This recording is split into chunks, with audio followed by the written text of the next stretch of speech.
The memory of one of the most famous ghosts in all history, the specter of Anne Boleyn, Queen of England, wife of King Henry VIII, who had her beheaded when she displeased him. And as one might expect, the ghost of Anne Boleyn came back to haunt King Henry's castle. But since her head had been chopped off, she had to carry it underneath her arm. It's true. Here's Carol P. Weiss. In the Tower of London, large as life, the ghost of Anne Boleyn walks, they declare. Anne Boleyn was once King Henry's wife, until he had the axeman bob her hair. Oh yes, he done her wrong long years ago, and she comes back each night to tell him so. With her head tucked underneath her arm, she walks the bloody tower. With her head tucked underneath her arm at the midnight hour. She's going to find King Henry, she means giving him what for. Gets up, she's going to tell him off for having spilled her gore. And just in case the axeman wants to give her an encore, she's got her head tucked underneath her arm. Oh, with her head tucked underneath her arm, she walks the bloody tower. Oh, with her head tucked underneath her arm at the midnight hour. Along the drafty corridors for miles and miles she goes. She sometimes catches cold, poor thing, it's cold there when it blows. And it's awfully awkward for the queen when she has to blow her nose. Oh, with her head tucked underneath her arm.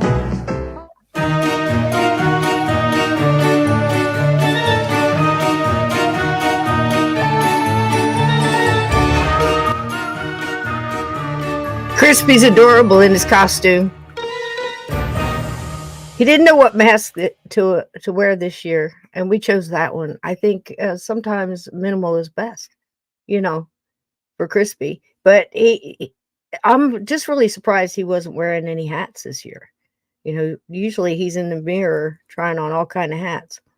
So he looks really good. I'm trying to figure out how to get. Here we go. Trying so hard not to push the wrong buttons.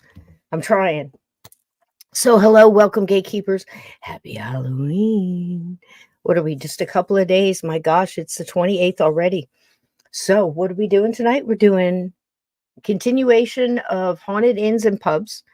One of my favorite things is to have a nice frosty mug of Boston Lager in a nice haunted pub, And I don't know, how do you like your pubs? While we're, getting Steve in here, and you're hitting the like if you haven't hit the like. And if you haven't subscribed, it doesn't cost a thing. Hit the button.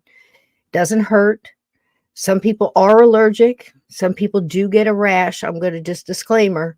If you do, just go ahead, I guess, and unsubscribe, and maybe the itch will go away.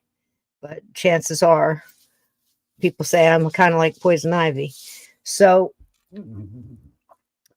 not so much the beer, but do you like your pubs bright and, I guess more of a sporty kind of thing with lots of things on the wall to, to look at and distract you or whatever? It's bright, cheery. Or do you like a dark pub? You know what I mean? One of the dark mahogany wood. Just screw the oak, just dark mahogany, something with some substance. Do you know what I'm talking? Maybe some stone, lots of stone, big fireplace. Roaring fireplace, ashes on the floor, maybe peanut shells on the floor, a nice dark pub, with good hearty food, maybe a couple of jars of pickled eggs up in there, maybe some pig's feet. Nobody wants them. They're there on the shelf, What do you think? Jukebox, no jukebox? Jukebox, but we're not going to talk about what kind of music because we'll be here all night. I'd feel very strongly about the classics. And of course, what I mean classics in the 70s, not even crawling up into the 80s, maybe some 60s. It's my bar. You want to come in my bar? You got to listen to my music. You got to play on my pool table. You got to drink my beer. Welcome to my pub. It is. It very well may be haunted. Steve and I have often said, if so, let's just hope they save some of the peanuts in the bowl for us. So tonight, Steve, I'm trying to count the days. So on Halloween is his birthday. He already got his birthday present this year. He got Holden, and I hope he fits because he can't give him back. Let's get him in here, Mr. Steve Stockton. Hey, Happy everybody. almost birthday. How you Happy doing? almost birthday, there. my friend. Almost there. What, Yep. 9:30, 3 days, 3 days. That's what I was trying he to was count. the perfect gift, and he's just my size. He's Nicole just my and I size. are He so fits. happy with him. He fits. And I'm Thursday, so glad. he'll be 8 weeks old. Oh my gosh. Can you I can't believe it? So fast. No, I can't. It's too Next fast. thing you know, he'll be He's asking for the he's in car high keys. school yet? Not in high school yet. He's not signed up yet. And He got a locker. taking classes. What are you community drinking college. tonight? It's I don't know if you can see this or not. It's iced coffee. I'm slowly becoming a It's New iced Englander. My mama But used it's to drink a lot of iced coffee. marshmallow ube. It's kind of their purple potion. You can't really see it, but Is it purple? on the bottom, yeah, it's purple. Oh my goodness. So it's really good. Do you remember when McDonald's came out with the black was it McDonald's or Burger King came out with a black bun? They had a black. I think it's Burger King had a black burger. Oh, it's just guys had charcoal. Are you kidding me? 'Cause they can put anything out there and just And people would write eat an advertisement around it. People just eat anything. I swear to you. And I don't have it now, but this year, and I don't know if it's the first year they've done it or just the first year in a long time or what. Dunkin' Donuts has a Halloween pail. I got one. Had to pay $13 and get. I heard Wendy's had a boo basket boo or bag, something. yeah, boo bag, Boo yeah. bag, boo basket, boo bucket. Yeah, they've got a bucket of Munchkins for $13 that serves as a Halloween pail. 50 Oh Munchkins. man, Still working. I wish I could find that. There was a short or whatever the cool kids call that crap where it's just a real fast little video. And it was a black cat and she was a chunky girl, and she's on her back and she's just got just a lovely black Persian with a beautiful face. And there's a voiceover and the voiceover says, "That's the last time I'm donating blood. All of these questions." I said, like, why is it in a bucket? Whose blood Whose is blood it? is Where'd you get it? Where did you get it?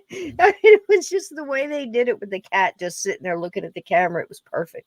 Absolutely perfect. So how's things with you, Mr. Stockton? Good? No, it's great. Had a good day today. Busy leading up to Halloween. Absolutely. You been doing any haunted pubs lately? No, not lately. I don't go to pubs and things like that. But if I did, I'd go to the dark ones. There used to be a place in Knoxville, Tennessee called the Baker Peters Jazz Club. It was in a haunted house. There was somebody that had been killed there during the Civil War. The bullet was still in the door that took the guy out. And I like to go in there and just went right through. I talked to the white persons and the bartenders and things there. They would see things move around. They'd see glasses like come off the shelf and hit the floor. Oh, man. I was upstairs when I was an old house. It had been an antebellum house. Well, probably not antebellum since it happened during the Civil War anyway. But it was an big old house. Big old house. And there was a live jazz band playing upstairs, kind of a 20s kind of swing jazz. And in one of the rooms had been, I guess, some kind of, sometimes they had like formal rooms upstairs in these houses too. The chandelier was swinging by itself. I guess the ghost either liked or didn't like the music, but that's if it's haunted, then that's my kind of pub, even though I don't drink.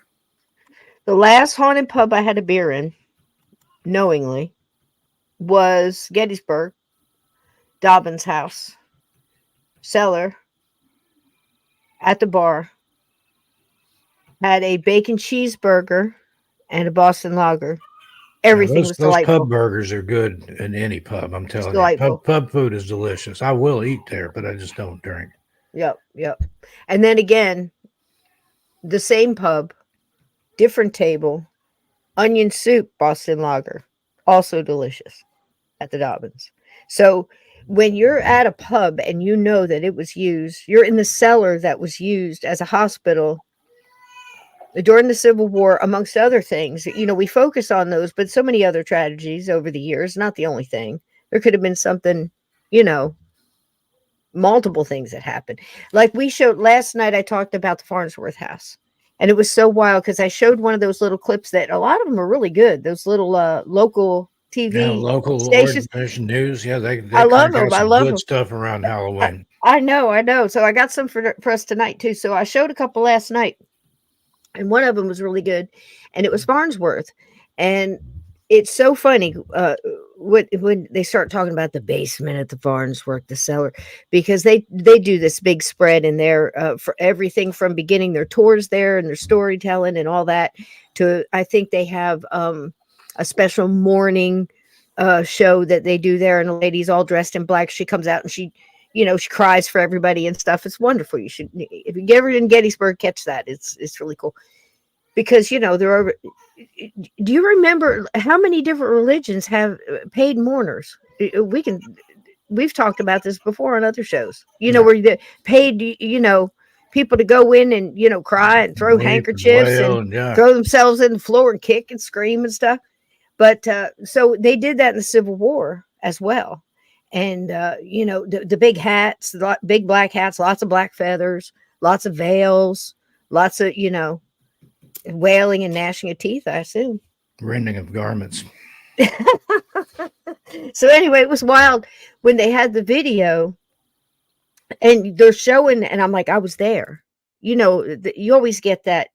It's not quite deja vu, but it's similar because you've been there. And I'm like, I sat in those benches. That's where I heard the speech that I wrote about in my book when I first met Joe. I changed his name because he's innocent apparently. So, but I sat in that damn cellar, and I heard other, stories. Joe was telling about the little girl who got killed by a horse cart right out in front of the Farnsworth back in the day, and how it breaks his heart. He's kind of feels about ghosts like we do. Steve, he doesn't like it being exploited and all that. He just wish she'd go on, know. And so anyway, and we told that in the book, I think, if I recall. It's been a long time since I read my own book. But so anyway, seeing that in the video last night, and then they were talking about, of course, the attic, something on every floor of the Farnsworth. Yeah. You can't go wrong. So there's your haunted inn for sure. And good food as well, Steve.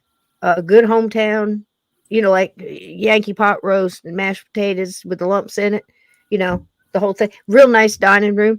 And the whole time you can stare up at a picture of, who is it? It's not Grant. I think it might be Grant. Shoot, I can't remember. Does anybody know whose portrait hangs over the fireplace at the Farnsworth? There's a good question for you, chat. Maybe it's old man Farnsworth. It could be, Wouldn't that be something? It could be. I can't remember. There's so many portraits. Big beard and the eyes like staring at you. It's a good bit. It's one of those portraits, And in one of these stories tonight, they talk about a portrait that they had above the stairs. I think that's creepy. When you're going up the stairs and you have to stare at this daggum. Looking at you.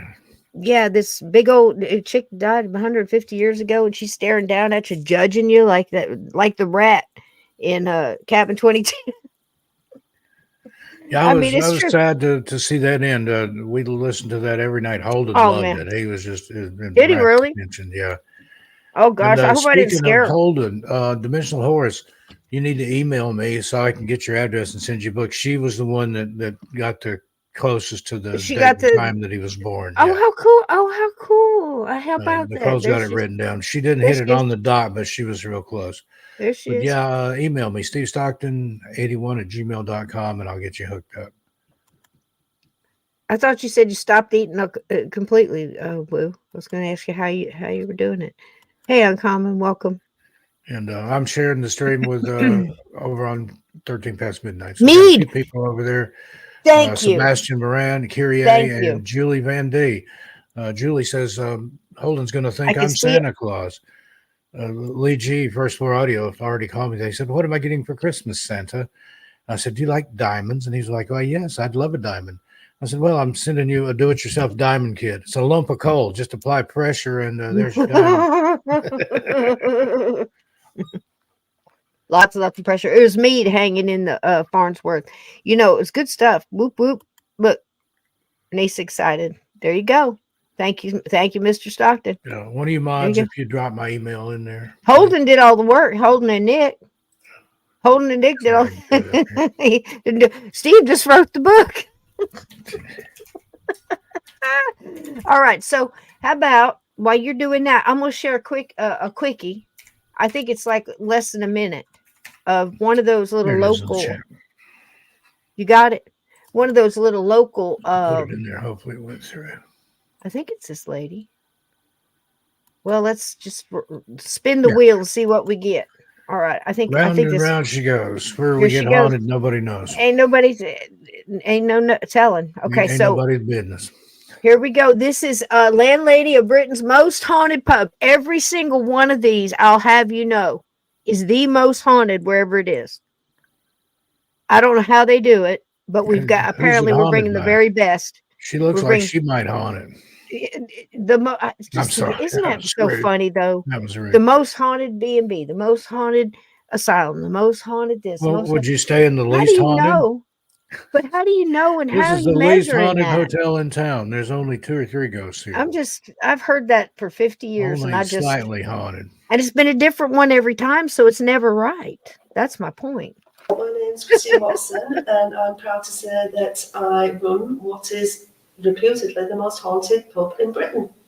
Well, its reputation went before. It's always been known over the years as having resident spirits, but my first-hand experience happened the first time I moved in here, which was 25 years ago, and as soon as we moved in, you could feel a very strong presence, and it manifested itself in several different ways.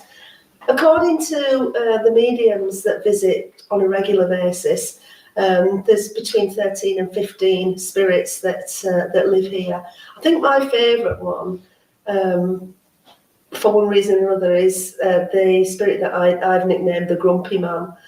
We call him the Grumpy Man because his mood swings. Some days he's friendly and you feel like he's got a sense of humour, and other days he just really does not want you in the room. 1 or 2 scary incidences. For instance, the chair being thrown at me. I wouldn't want that to happen again. I did find that quite upsetting. Spookiest experience, well, there's been a few, but the most recent spooky experience was waking up in the dead of night to find something sitting on the bottom of my bed. Wow. Well, there you have it. From the landlady, the most haunted pub was a pub. That was haunted pub on that street in that little town. In that little town, in that building. I just find that hysterical. Yeah. I mean, over 50 years, Steve, can you imagine if it's like asking how many lighters you've owned in your life. You know, there's how many places have been called the most haunted whatever. Yeah. Fill in the blank. The most haunted house, most haunted castle, most haunted pub, inn, motel, hotel. How did they determine that? Did they take a vote? Is there a Bureau of Statistics somewhere that keeps track? How are you gauging that? How are you gauging it? We got a busy week coming up, my friend. We ought to go to one that says I'm on daggum radio every day. We want to see some proof. We want to. Oh, you and me both. I'm on with Conflict Radio tomorrow night. Are you really? I'm on night after that, I think. He should have. He messed up. He should have had us on together. Put us both on there. Both on together. We could have done 4 hours. He could have cut it in half and had 2 shows. Yeah. Damn shame one of us doesn't know. We couldn't call him and tell him that. He'd have a hell of a bet. You know what I mean? I mean, we could both go fill 2 hours, no problem. I just had a $1 million idea. We'll start something called the Ghost Certification Bureau, the Haunting Bureau. We'll go around and we'll certify these places that want to have their most haunted. We'll go, check it out. We'll do an investigation, and then we'll print them out a nice certificate. It'll only cost them. It's a sliding scale based on how much money your pub makes. Yep. Or your restaurant or your hotel or whatever. Yep. There we go. The 100 points of darkness. You got to check all the boxes. Yeah. 100 points. All the boxes. If you get a 99.5, you're the most haunted, whatever the heck you are. It'll be like, and we'll give you a sign you can put in your yard that Steve and I, guide, but for haunted places. There you go. We'll jab into your dirt of it's got legs. It'll walk. Establishment, and we'll come there and Steve will get a big old black ribbon and a big old honking pair of scissors. And we'll go out there and cut a ribbon and step on a shovel, we're and giving them we'll award. plant a We're having sign. a little Plant plaque, a sign. with Yeah, yeah. sign dated Pictures, and couple selfies. certified. Can put You a know, seal on it, make beer make in it a look haunted real cup. official. Make it today. That's a thought. I'm surprised somebody's not doing that Make already. it today. We are. Let's do it. If anybody does that, you I'm owe us ready. a commission. I got a because- hard hat and a clipboard. I'm ready to go. Yeah, What are need we one of waiting for? them vests too, reflective Yep, vests. I got a shovel too. I got a Steel-toed shovel. boots. Mm-hmm. That's it. I'll make a list. I'll make it the car on the way over. Where are we starting? And we'll just do it. And look, the Warrens did everybody, before you know it, we'll be playing at colleges and everything else. We can show pictures of the past winners and how they got it. Have a convention, the most haunted convention, and then invite all the people that together. won an award to come and They get up and tell their story. Give the days and talk about their pub and why it won the most. Have haunted VIP tickets. Come meet could- the most haunted families, the most They haunted could cater, owners. like the haunted restaurants could cater the event. You could have dinner with the owners, sit at the Absolutely. Black balloons everywhere. I winner's see it. table. It's clear as day, like it already happened. This could Black be great. confetti. Black confetti. Let's do it in some big place. Let's do it in Atlantic City or do We it can in have a Boston. big old Stephen. We can have a big old empty table right at the front. And right in that's where front the of ghosts everybody. That's where the ghosts are sitting. Yeah. Reserved for the guests of honor, ghosts of honor. I can already see the placards. I like it. We can have them come up and we can have them come up and give out awards. We could stand there and nod. And be like the Emmys and the Grammys, the award for most haunted restaurant goes to EVPs. Just announce it over with EVPs over the box, over that box. Yeah. You know what I mean? And they could say the winner is. Oh my God, it'll be fantastic. Yeah, we could have ghost hosts up there. I got to buy new the clothes. envelopes and read them. We could get the Kardashians or something involved in this. Oh hell, they ain't coming. Alice Cooper. Alice Cooper. ACDC can open for the Vincent forum. Price's daughter Victoria. I met her. Yeah, she can be there. I'm gonna have to screen everybody. John Carpenter, including the ghosts. I'm telling you, it'd be Robert great. Englund, To get the Undertaker, we have a couple wrestlers there. Yeah, it'd be great. That cop that does that cop medium that does all that stuff. That exorcist cop. Get Amy Allen and we do a cop thing. I get her in a heartbeat. We could Kim Russo. We could put her on our team of people that no go holds barred. Places. We're onto something here, folks. Get your tickets. I might even get Amy Allen to wrestle the Undertaker. There you go. You never know. We'll have to discuss that. I'm not really sure if that's something that they'd want to participate in. Let's pick a venue and aim for next year. Ask, Steve. You don't know TS. Just put it on the table. People pick up what they want, and it'll take off. We don't even have to do anything. We started GoFundMe. Sell T-shirts. Everybody can have books. Lynn can be there. Everybody have a table. Bowden have a table. There you go. There's a book in there. Look, take all the winners and compile them into a book. Most haunted, and then sell that. They can all sign it. Most haunted hotel, most haunted pub, most haunted school, most haunted house, whatever. Everything. Most haunted.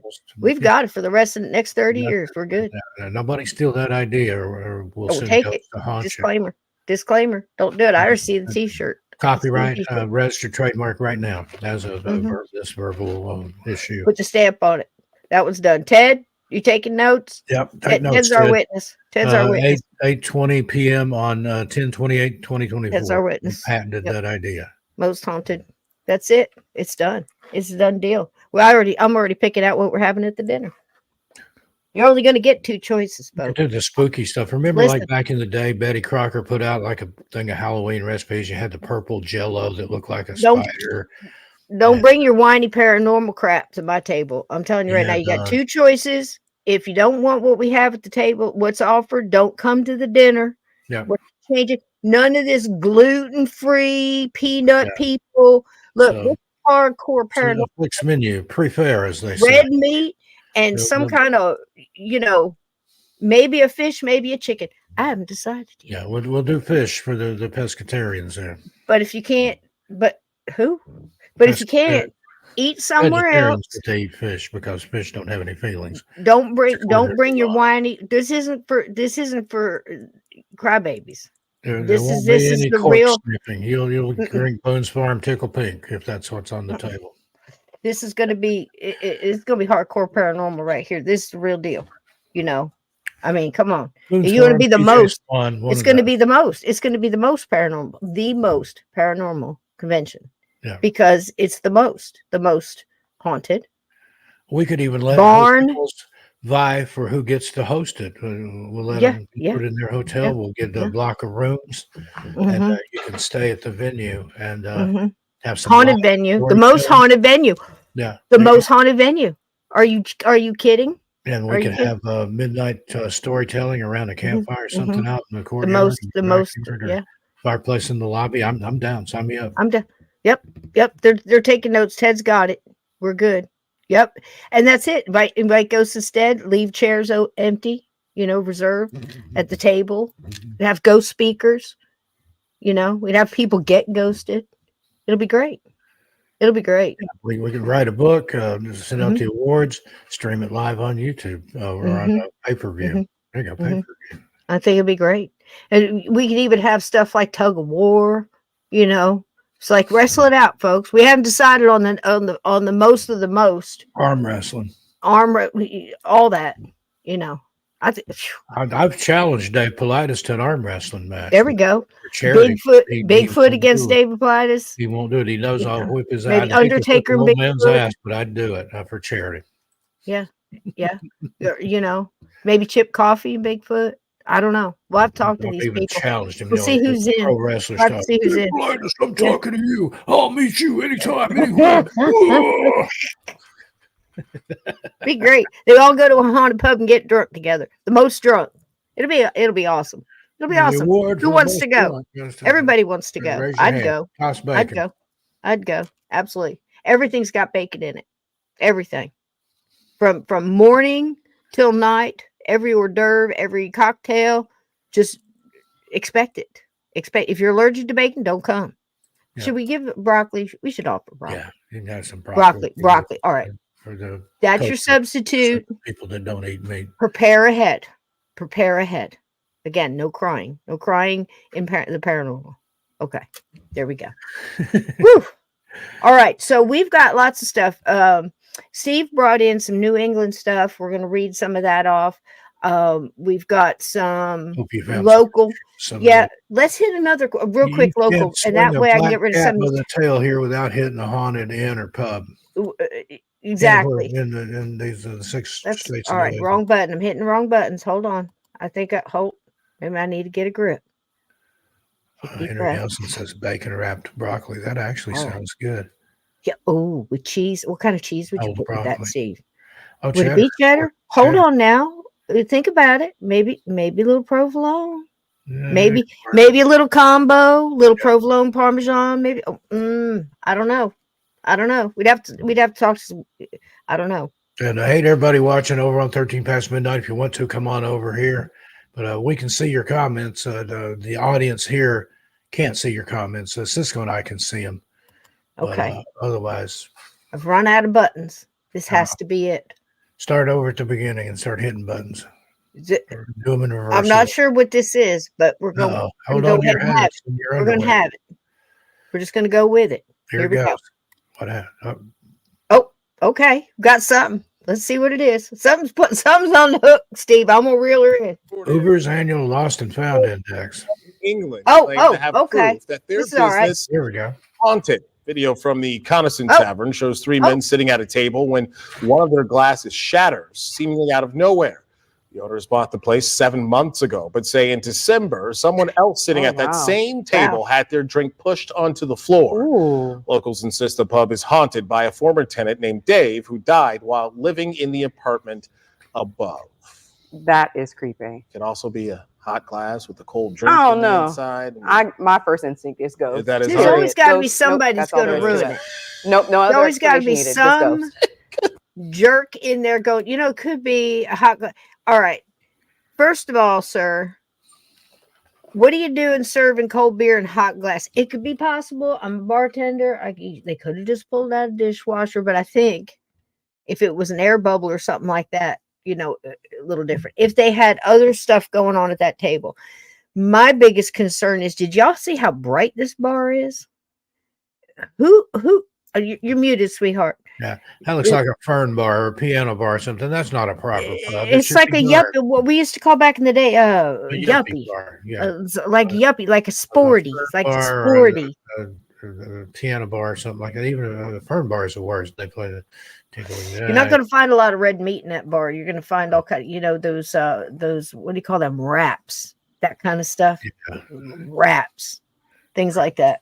Maybe a taco, maybe a hot wing, just to cover things kale up. wrap, kale Yeah. and corn or something like that. Beans, fava beans. Yeah, beer, and the beer costs too much, and there's apparently serving it in hot mugs, so I don't want anything to do with it. So Yeah. maybe that's what the ghost was protesting. I think it was just a little too bright in there. Yeah, Henry Nelson says maybe the guy hit the high pitch like from those Ella Fitzgerald commercials. I remember those. Is it live? I remember those. Is it Memorex? And she'd hit that high C. She'd shatter glass. That was it. That sharp, man. It was it. It's all over. So that was pretty good. That was like it's not quite like Russian roulette, but God, can we say that on YouTube? Did we just get demonetized? Probably. Oh Lord, I felt it. I felt it.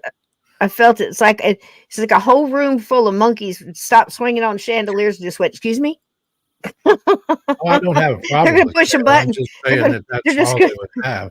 I like kale. There's a place here called New Kitchen that I get kale, Chipotle, lemon something, and it has kale. I don't know if I have. I wouldn't want just a kale wrap. I don't think I have an opinion about kale. Pub, you get chips and gravy in the UK, or here you get fries or one way or another. I've been to some pubs where they had a taco bar set up. It's like a seaweed, isn't it? Is it kind of like a seaweed? Is it land seaweed? Is it land seaweed? It's just seaweed that grows on land. It's kind like, of, sort of similar. As lettuce. I wonder what the DNA matchup is on that. Could be close. I bet it's close. I eat it. I actually like it, but not. It'd be less salty because it's not in the ocean. A wrap at a pub. Less fish shit in it because it's not in the ocean. Burn bar. I don't know. I don't know. That's the most I think I've ever thought of kale in one sitting. I don't know. I might revisit it again. Slowboy Whiteboard says kale is GMO and full of oxalates that cause kidney stones. Spinach too. So there you go. See? Now I guarantee you that's more than I've ever thought of kale in one sitting. Yeah, that just put it right over the edge of. None of those things. I'm 100% sure. At this you can point. eat bacon and you won't get kidney stones. And probably broccoli too. Didn't we talk a little bit about broccoli? I think we did. I don't have anything against broccoli. I will cover it as cheddar cheese. Though. Right next to the broccoli. Not a cheese whiz. I don't want to be misunderstood here. Cheese whiz is not cheese, people. No. And I will not be argued with about that. Genetically modified cheese, I think. It's there's no cheese ever even visited Cheese Whiz. It wasn't in the building, Steve. It's just something that they made up. It's like they took government cheese and just they just in a hurry. It's got cheese in a can. He squirt it on there. It's cheese. Please don't put that on my broccoli. Cheese food product. Don't put it on my Philly cheese. Don't put it on my burgers. In Vegas, I went to a place that was supposed to have the best Philly cheesesteaks in Vegas, and the guy what whiz on that? I don't know. I don't want nobody whizzing. Anybody whizzing on anything I own or anything I might be in the room with. How about that? No whiz here, unless it's not even Michael Jackson whiz. That was crazy when it was out. Do you remember that? He's on down. Anyway, the whiz, the whiz. But that had some cheese in it. But other than that, okay, I don't know what this is. This is okay, Steve. Let it be known that this is 3 minutes of the most haunted pubs 3 minutes in Bristol. I guess. Is that Bristol, UK, or is it Bristol, Virginia, Bristol, Tennessee? I'm going to say they talk funny, Steve. I think they're across the pond. I think it's in the UK. But we have to get used to saying this now, since in light of recent events, we have to get used to saying we'll be the judge of that. Yeah. Yep. Yep. I got to dust that clipboard right off. Good one. This is gonna be fun. Metropolitan area. Huh?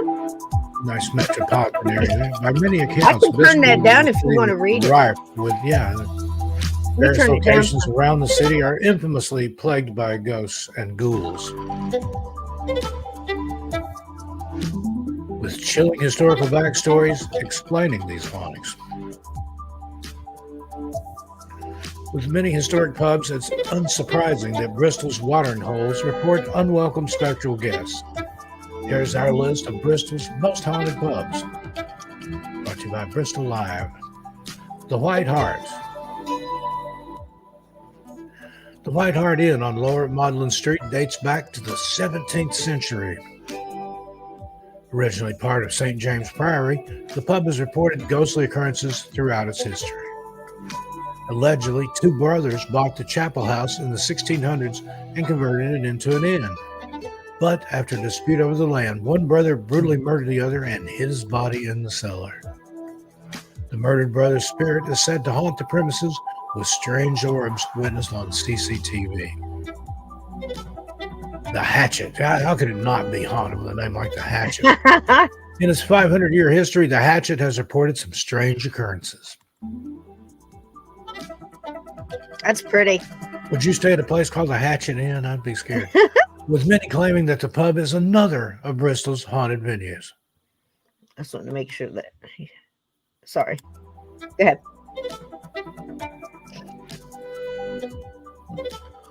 One specific part of the pub fuels its spooky aura. Look at those windows. I know there's a name for that. It's not, like French doors have these windows. It's so pretty. Tudor? Is it Tudor? I don't know what they call it. I think that is a Tudor style, or maybe Swiss. I'm not sure. It's so pretty. Look at that paint. Look at it. Look at that paint. It is rumored that under the layers of tar, there you go, tar, the door is made of human flesh. Look at that. Look at that. That looks spooky. Don't strike a match near it. That's a thick door. Yeah. The Bowl Inn. Situated in Almondsbury, this pub may have the creepiest haunting tale on the list. So I don't know that we just had a door made out of flesh, tar. With tar, yeah. The Bowl Inn is said to be haunted by the ghost of a French girl who died there in the 16th century. Look at that fireplace. Yeah. Love a fireplace like that. Oh my God, it's gorgeous. Guests at the pub have reported spine-tingling poltergeist activity, claiming to hear the eerie voice of a young girl reciting nursery rhymes. All right, that's creepy. That's creepy. That's creepy. Depends on the nursery rhyme, I guess. The Highbury Vaults. The Vaults, there you go again. This traditional English pub in Cotham has a sinister past. It's sinister wallpaper as well. I bet that's flocked. What do you bet? I guarantee it. They got a snooker table. Prisoners on death row were taken to the Highbury Vaults to enjoy their last meal. Oh man. I bet it doesn't have any damn cheese whiz. Cheese whiz and bacon. Freaking kale and cheese whiz.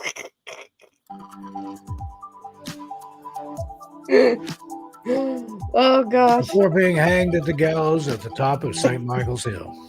There goes our monetization again. The spirits of these doomed criminals reportedly haunt the premises. That looks like a nice place, Steve, doesn't it? Look here. Go back and say, yeah, it almost looks like a fern bar. You know what you have here? You have yourself your nice little average garden pub. Yeah, this is, I'm assuming that these are heaters outside. So, in the fall, and in the late spring. Finger bowls, or if those are ashtrays, they're big, whatever they're. Maybe that's dog bowls. You got your ivy. It's this nice. It's a nice grounding, stunning. Running ghosts. Yeah, your BLTs, your tuna melts, that kind of thing. They might have a couple of those wraps that, on the menu here. You might find something like that here. Oh. This is not a pub. This is not a pub. This is a garden lounge for a luncheon, like a luncheon kind of thing. Go ahead, Steve. Sorry. I had to point that out. But it's cozy. Yeah. With people claiming to have heard the screams of those who were dragged to their deaths. Oh, my goodness. And then there's Bandager Trow, not sure. Wow. No wow. That's just... It looks like a Welsh That's a spoon or something. I would assume that's a Tudor behind there too, isn't it? That you know, that Looks look, like that front. That's a hard. Oh, you're on your own there, Steve. Yeah, that Landoger trowel. Woo! That's what I'm going to stick Okay. with. Built in 1664, this pub is steeped in myths and legends of pirates Ooh. and secret tunnels. Arr. Very nice. I like it already. Yep. It isn't short on paranormal activity either, as is reportedly home to around 15 ghosts. Okay. 15, There we go. count them. Now look, that'll get you high on the clipboard. Yeah, so, You know, yeah, a 15. That's hard to beat right there. But there's room for one I have to make a more. note of that one. Yeah, there's always room for one With more. staff describing having heard a disabled boy with a metal plate on his leg crying. Oh my gosh, that's so sad. After a 2-year hiatus, the pub reopened in June under a new owner. Who wants to be around? Oh my goodness. See, now why isn't somebody helping that boy? And it's yet to be known whether the ghosts have continued their occupation of the premises. They had an error in there. They did. The editor position is open at Bristol Live. Thank you. Mm-hmm. Mm-hmm. This is Not not yet. my error. That is there. That's all their error. Yeah, that's all there is. It's yet to be known. There we go. Wasn't There you that go, was Bristol delightful? Live. All right, they can get on the clipboard That for was the fun. most. For the most, that one was fun. I got to get back to you, Steve. There you are. Okay. Wow, that was fun. So, English fencing bar. Do what? When isn't spine tingling? Yeah. Okay. Okay. Oh, Blackbeard was from Bristol, as was Cary Grant. Nice. Is Tom trying to tell us that that Cary Grant may have been? He's not telling us Cary Grant was Blackbeard, is he? I don't think so. Is it Did Cary possible? Grant play Blackbeard? No, that was, I don't know. Did he? I Maybe don't- he's just I don't think related. so. Could be blood. Could be, yeah. We may never know. Hey everyone. Hey The world Smokey, may how you never know. doing? Smoky Mountain Wonder, how you doing? Ted sounds great in the dustbin next to the broccoli. Oh, yep. He's talking about the The kale cheese whiz. Oh, and kale. the cheese whiz. The kale and the cheese whiz. A can of cheese whiz in there too, Ted. Oh my God, that's nasty. I knew people in high school used to just take it, just when it came out in that Yeah, little push, just out of the the can. little rubbery pushy thing, and they just eat it right out of the can. And then cram a bunch of crackers in after. Cheese and crackers the hard I way. cannot. I can. Oh no! Stop it. That's terrible. The stools are. Yeah, they did look a little uncomfortable. It looked cozy probably because slow. It had the heaters. I was focusing some of on that, though, that. is I by liked design. Ivy. I And like you know Ivy. that as being a bartender, you don't want Yeah, people that are you going to sit come too and long. stay too long Too unless long. they're spending money. So they Yeah. they make the chairs in restaurants and pubs and things like that kind of As long as uncomfortable. you're spending money. But I'll tell you what, last call, you got to go. I don't Yeah. care. You don't have to go home, but you can't stay here. Now get stay up. here. And this is what I tell the ghosts, and who knows? Maybe at some point the ghosts just throw the living out. I mean, that does happen. And people look at that. If you look at it differently, they say people fled the house and they chose to leave. They were done. The ghost won. You see what I mean? Yeah. Sometimes the living wins and says, no, the ghost has to leave. It's a battle for territory. No two ways about it. It might be some bigger than others, but that's what it is. Somebody's got to win. It's this coexisting thing that bothers me a little bit. And it's fine if you've got both sitting at the table and both have agreed to this. If it's the living that's saying we're coexisting and everything is fine, that's only one side of it. Has anybody asked the ghost? This is all I'm asking. Does the ghost understand everything that's going on and it's okay with them and they want to stay and they're chill with it and they know they can leave if they want to? Then that's coexisting. Everybody's agreed at the table. I mean, that makes perfect sense, doesn't it? You can't speak for the ghost. So if you're a bar owner, say you own one of these haunted pubs, and myself or one of my friends or somebody Steve knows goes in there, and they tell the medium, well, we want you to do the investigation. We want you to tell us what's going on. We just don't want you to let them know they can leave because we're making money on them and we need them to kick over chairs and do all this stuff. So we don't care what their soul torment is going through. We just want the paycheck. That's what I'm talking about. Or a good story to tell at the barbecues. Same type of thing. Yep. In my humble opinion. Right, Steve? Yep, I agree. Okay. There you go. All right. You want to do some of a little bit of Massachusetts here, or would you rather do a little 10-minute breaky and get some hot water and let's take a little break. I need to do something with some hot water, but okay.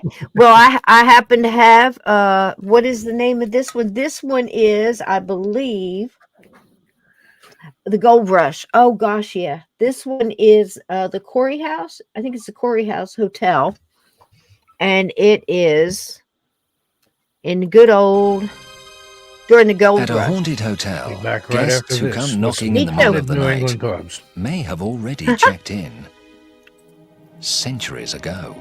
There's our bride ghost from last night. Remember, guys? Here we go. I think this is the Corey House. I want to be sure. Carey House. Carey House. I missed it. It's a good one. It's fun because it's cowboys, gamblers, saloon girls. Ghosts and phantoms are thought to prowl the darker regions. But strangely enough, the most haunted corner of the world may be sunny California.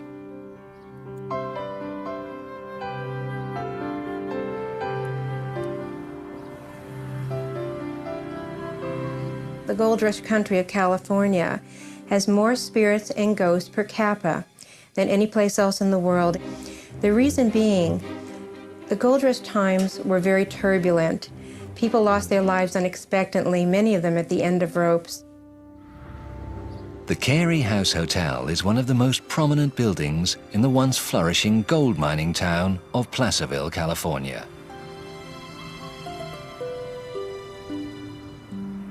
If you walk down Main Street, you'll notice it's about the largest building other than the old courthouse. The evening wine receptions held in the lobby attract both guests and local residents. But life in Placerville wasn't always so genteel. Placerville is called Old Hangtown. It's because in the Gold Rush time alone there were over 7,000 hangings, and that was in about a 3-year period. According to locals, at least one guest from those violent days has no intention of leaving the hotel. I've seen him on several occasions going up and down the stairs. Long ago, the Carey House was little more than a saloon where gold miners went to drink and gamble. Then in 1850, a newcomer took up residence. A man who made his living not in the mines, but at the poker table. Richard Crone was known as a desperado, a gambler. That was pretty much his occupation. Professional gamblers in America's Old West had a habit of making enemies, sometimes lethal ones. It was October of 1850. He was running a table in the saloon. A gentleman walked in whom he believed that he knew. The man's face reminded Crone of a recent card game, a game in which he had been cheated. In an instant, Crone drew his knife and stabbed the man, but realized immediately that he had just made a fatal mistake. The dead man was not a card shark, just a local miner. The miners wanted to see that he was hung. The next day, Crone was tried, convicted, and sentenced to what locals called a necktie party. He was walked to the hanging tree on Main Street and executed by hanging there.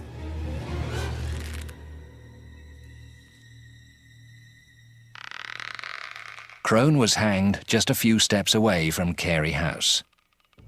The building he had looked to for shelter when the miners came for him was his last vision on Earth. People say that perhaps that is why his spectre haunts the hotel today. According to local law, Crone's spirit is forever trapped in those terrifying moments when the angry mob was tracking him down. On guard, he keeps to the shadows. Crone seems to be avoiding current hotel guests, still trying to make his escape. It appears Crone occasionally does manage to leave the hotel, but he never goes far. Staff members say that on certain nights, you can still see this frightened spirit hiding from those who hanged him.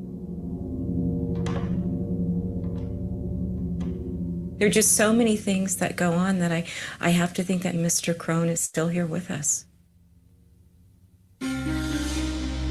Those who were killed here during the gold rush didn't always die at the end of a rope.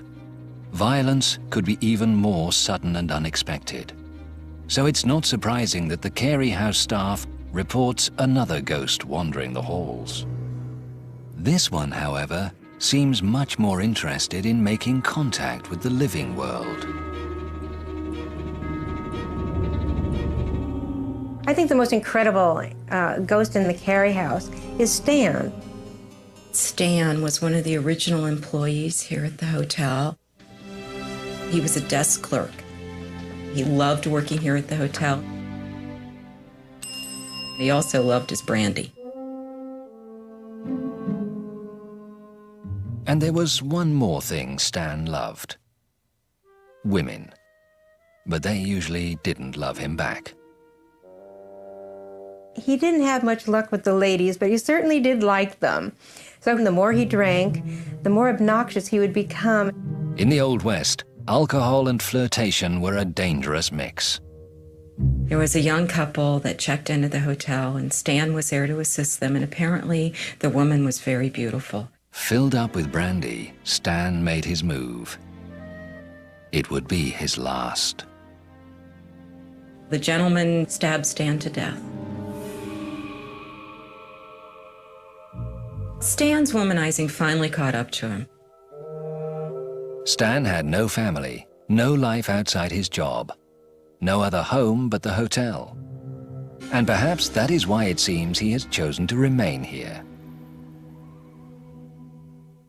It was his job when he was here to make sure everybody was safe and sound, and at night he will go and rattle the doors to make sure all of them are locked.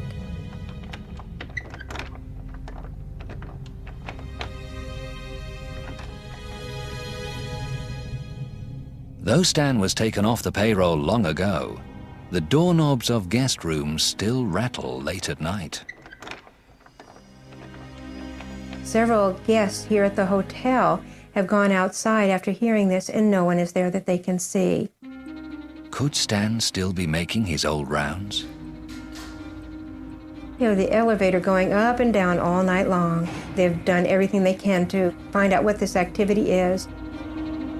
It's Stan. Stan remains true to the old hotel. It appears he even keeps an eye on those who have followed in his footsteps. He's very tough on the staff. He likes to watch them work. He wants to make sure the job continues to be done. But devotion to service isn't the only thing that keeps Stan around. He loved the ladies, and he still loves the ladies. Female guests of the Carey House never know when Stan may decide to pay them a visit. There was one lady who was staying here for a few days, went out on the balcony at night, and just as she closed the door behind her, she heard it lock. It's kind of a noisy lock. The odd thing was, the door could only have been locked from the inside. There was just no explanation for this. It was late at night, and everyone was in bed in the Carey house. The woman went to call for help, but ended up staring at a vision from the past. He was dressed in the 1800s, and he smiled at her as if to say, "It's me that locked you out there." Trapping women on balconies seems to amuse Stan's flirtatious spirit. But most say it's his dedication to duty that has kept him with the Carey House Hotel all these years. Sometimes he goes to the other side, and sometimes he comes back here. But he still feels he has a job to complete. While there have been many spirited visitors to the hotel through the years, it seems that Stan and Richard Crone are here to stay. And they make their presence known. As you walk in, you will go through these areas, and they feel more charged with energy. When that happens, you'll know that you're going through spirits, and you're doing it right there at the Carey House.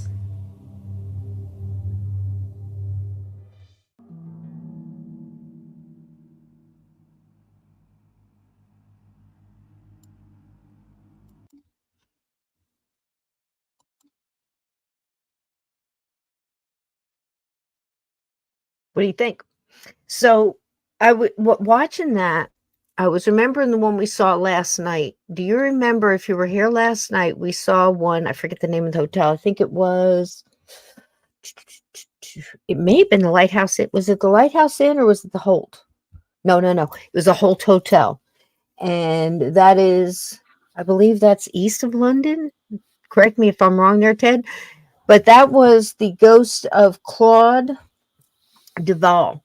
And he was a highwayman and what they meant by that was he was a robber, he was a thief. He would hang out on the dirt at the road, whatever their main road was, and jump out of the bushes in his cape and his fancy black hat, and cut throats and stab people and steal things and run off with the treasure. And he was supposedly a real ladies' man, hung out at the bars because he had all the money. But he was kind of cool to the ladies. He wasn't mean. He wasn't a jerk that way, which is funny because he had these two sides. But then he became a ghost. And the first thing that supposedly he did, Steve, was to come back. Now, the reason he died was he was also up close and personal with some hemp rope. You know what I mean? For some of his thievery and debauchery. And I believe the story was that he was turned in by the landlord and landlady, is the wife of the landlord, of where he was staying. So, they spilled the beans, and ratted on him. So he got caught, and then he got, hung.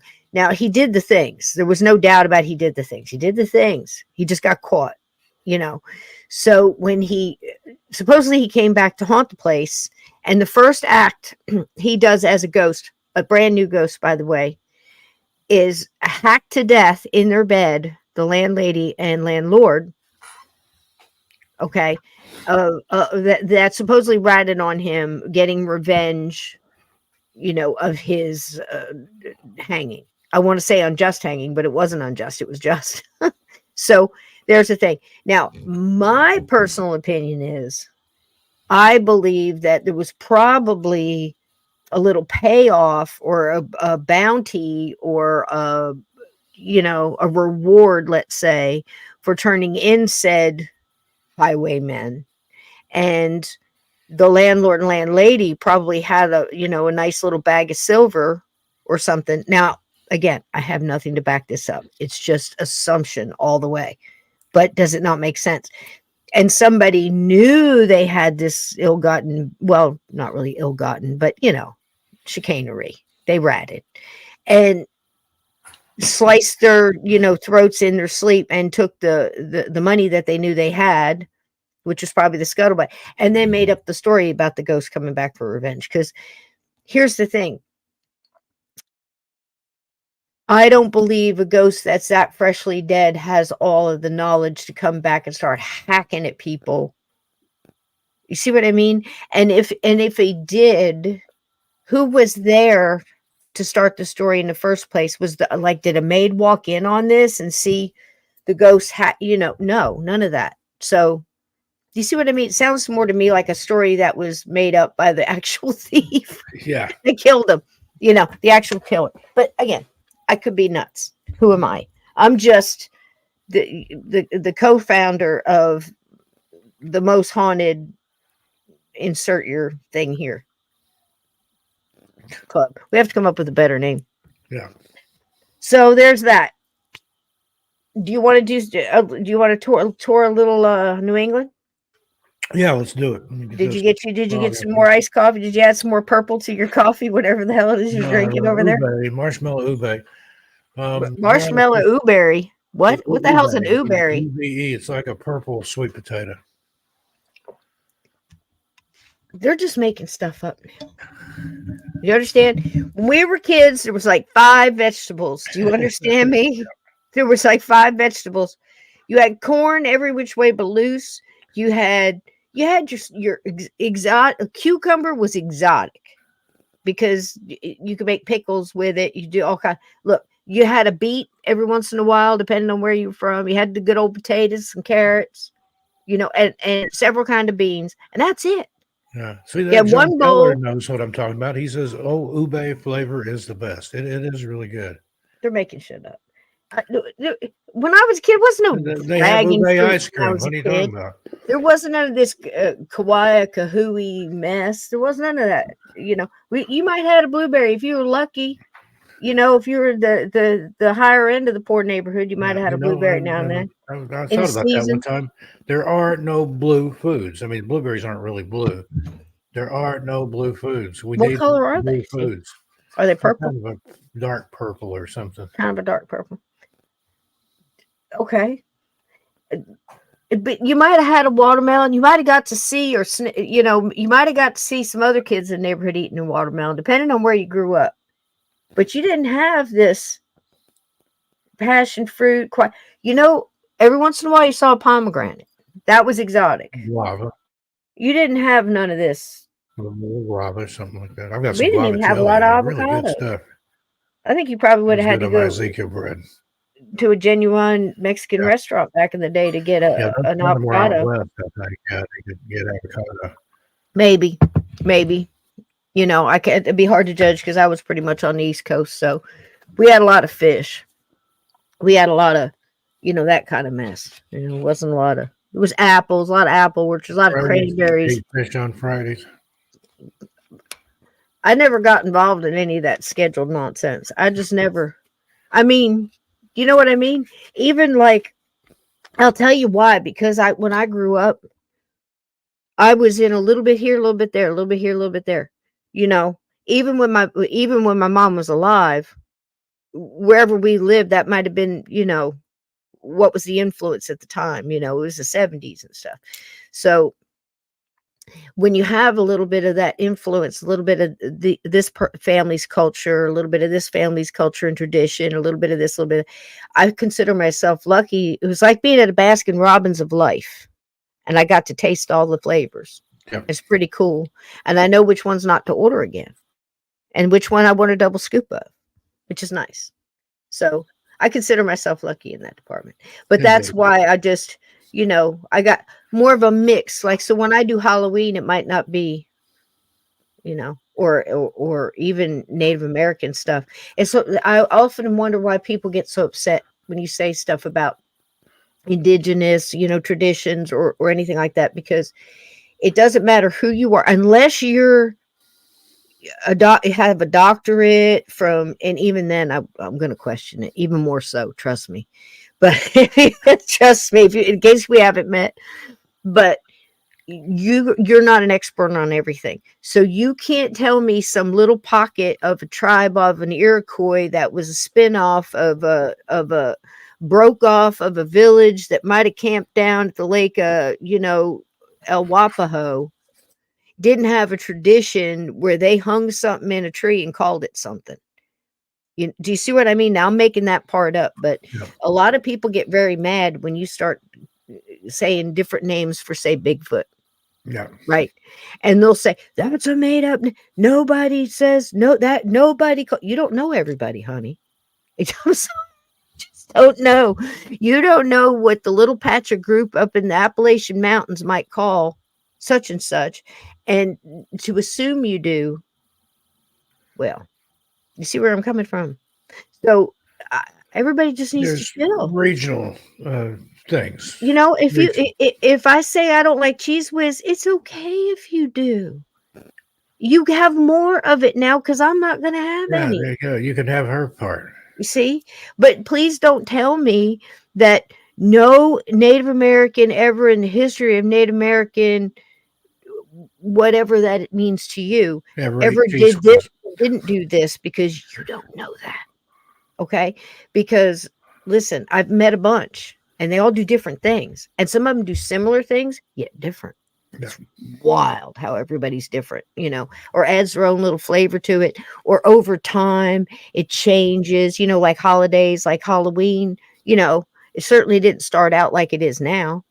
And in my lifetime, I've watched it go from a simple three three little triangles on a pumpkin being cut out, with maybe, if you were lucky, you had a big sister or a dad that would get involved, that would cut some good teeth on a jack-o'-lantern, or otherwise you wound up with whatever kind of mouth you could get with the big old butcher knife you got to use. You know, it went from that to these elaborate sculpting. Yeah, I got some crazy 3D bas relief type stuff out there with 3D flash and stuff. You was lucky if you got a candle. You got, you know, for your pumpkin. I'm just saying the differences in things, you know, differences in trick or treating. I don't know if I'd let my kid go trick or treating now. Are you kidding? This Halloween's gonna be lit, you know. I mean, you got to think about it. It's really it's so strange, Steve, because I can remember being a kid, hearing the old folk talk about the good old days. Yeah, and now here we are. Ain't it something? Yeah. And I'm looking back and go, man, those were the good old days. You know, we used to be able to walk the streets, and you know, the street lights shining down, the bats flying in the street lights, and the leaves blowing across the road, and trying to trade candy out of some old dirty pillowcase you've been dragging in the street for 2-3 hours, you know. Yeah. And you're just trying, you know, you're supposed to go home, but you're going to trick or treat your way back.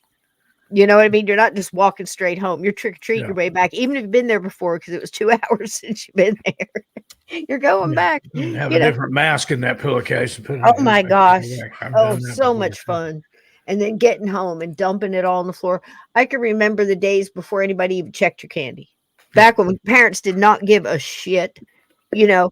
The only reason they looked at your candy to see what they were going to take later after you fell asleep.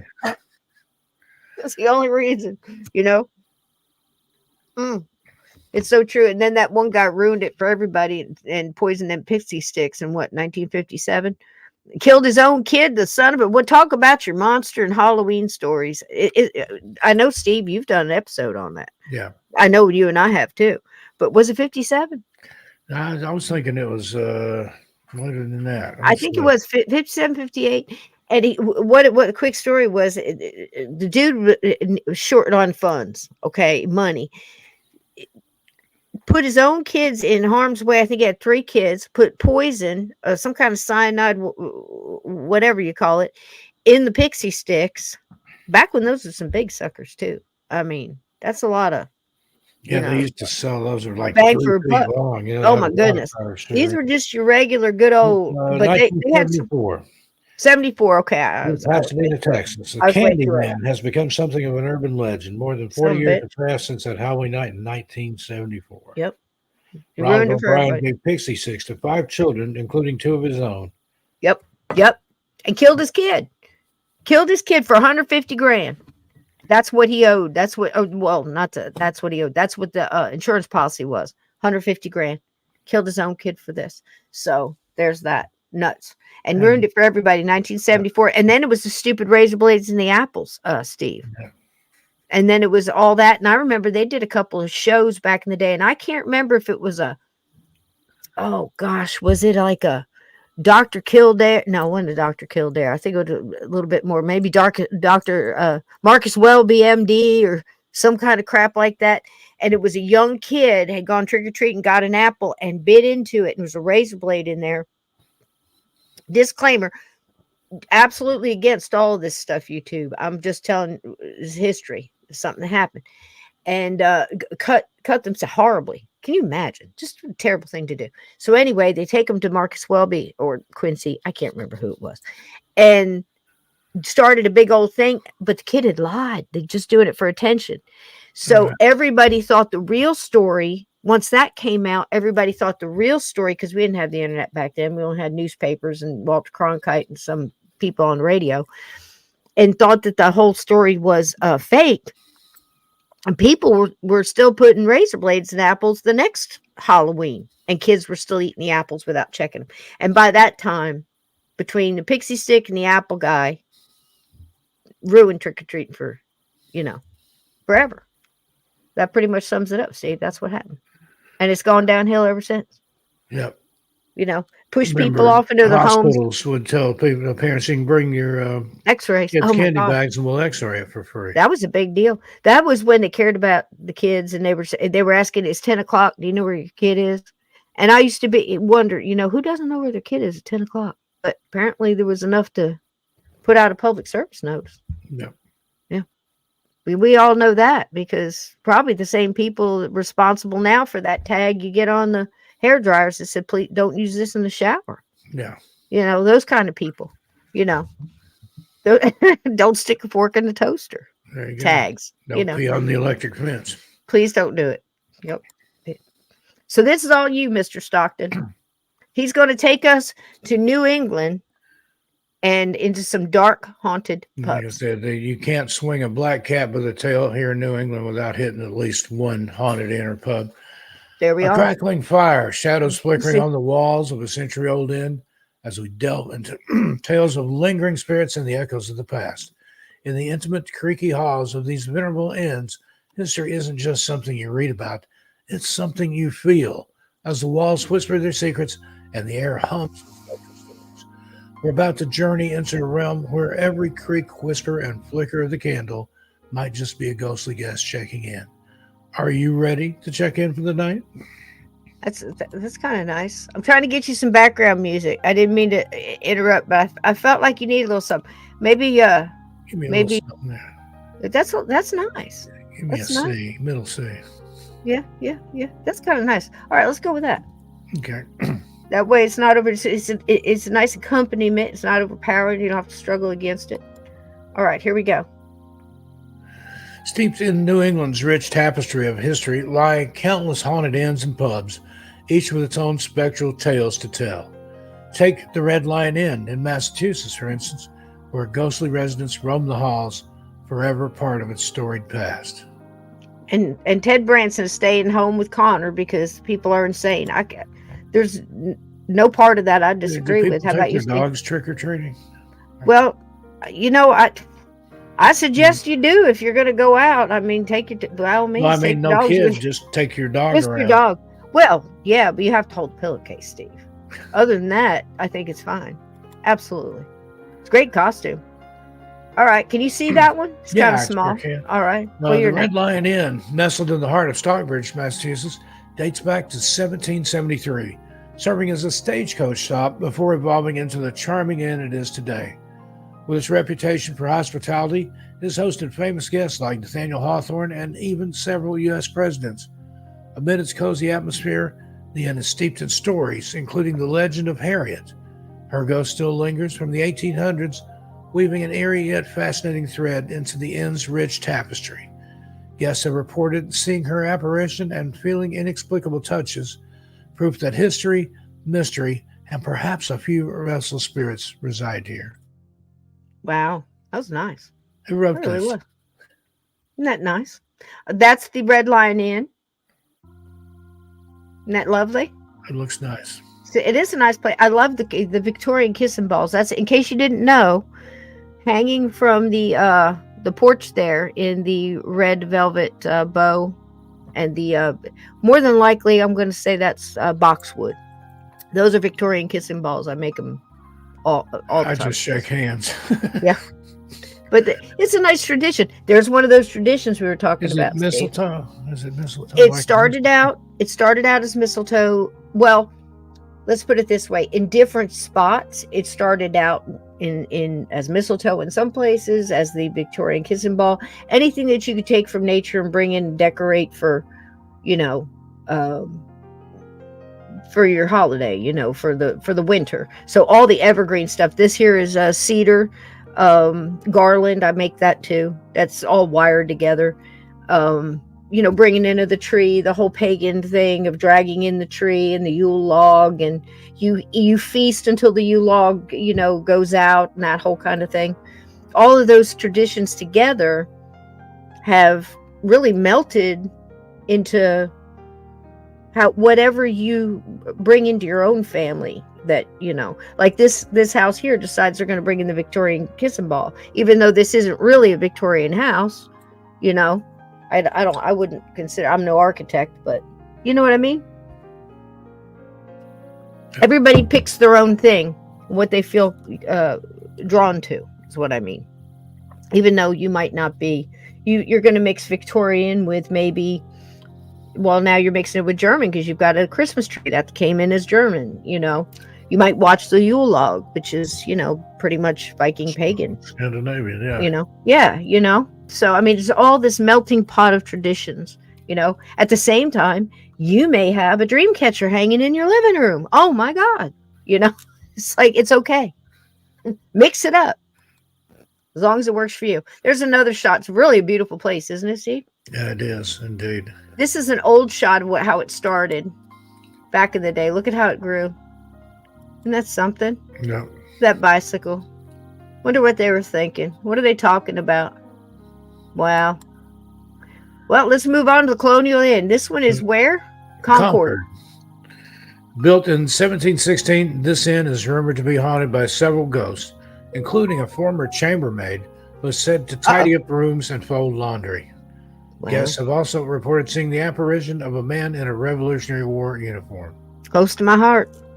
Every time I hear that, I think of like, I can't really call him my ghost, but you know what I mean when I refer to that, because that's one of the first memories I've got, the Revolutionary War soldier. Wonder what happened to him, Steve. I hope he moved on. That's the front of it. Isn't that quaint? Yep. Yeah, that is. That looks cozy. Yeah. You know, a little outdoor dining patio there. Mm-hmm. Very nice. Very patriotic. And that's it. Back in the day. Look at that. All right. Now this one is also in Concord. No, the same place. So this, I went to the website. They have some good stuff on here. Here you go, Steve. The Haunted Hotel of Concord, Mass. From the Colonial Inn website. Walking down the hallways of Concord's Colonial Inn, you may feel a chill going up your spine, as the inn is known as a historically haunted hotel. The hotel was built in Concord, Mass. before the Revolutionary War began and is located just a half-mile away from the North Bridge. The famous bridge was where the shot heard round the world took place that started the Revolutionary War in 1775. Many historical events have happened around Concord, Mass. that may perhaps make it one of the most haunted places in Massachusetts. Keep reading to find out what makes our inn a hauntingly unique part of Concord history. I've got it. Room 24. Many guests make reservations for the notoriously haunted Hotel Room 24 on the second floor. Room 24 was used as an operations room for wounded soldiers back in the 1770s. During the Revolutionary War era, the hotel was actually a home owned by a doctor. Caretakers operated on injured soldiers in Room 24, where many did not survive and passed in that very room. There was also a morgue located in Room 27 on the first floor, where many curious guests dare to spend the night. While you may not find many ghosts of the soldiers, you may discover apparitions of the caretakers still roaming the halls. That's a pretty picture of a bar there. Yeah. That's nice. Nice bar back there, handmade probably. Almost looks like Babe Ruth up there. I'm sure it isn't, but that's who it reminds me of. It does. Maybe a soldier. I can't tell. Could be. Many reports seeing an older woman roaming the halls that some believe to be a middle-aged nurse named Rosemary. You may find yourself walking a little quicker in some regions of the hotel, and with so much Concord history between the walls, we don't blame you. You know, that now that you say it, Steve, it looks more like Teddy Roosevelt standing there in uniform. Might be. Could be a soldier. From back here, it looked like Babe Ruth. Yeah, As it I got does look closer, it like turned Babe into Ruth. Teddy Roosevelt. I don't know what's going on. Maybe the bar's haunted, Steve.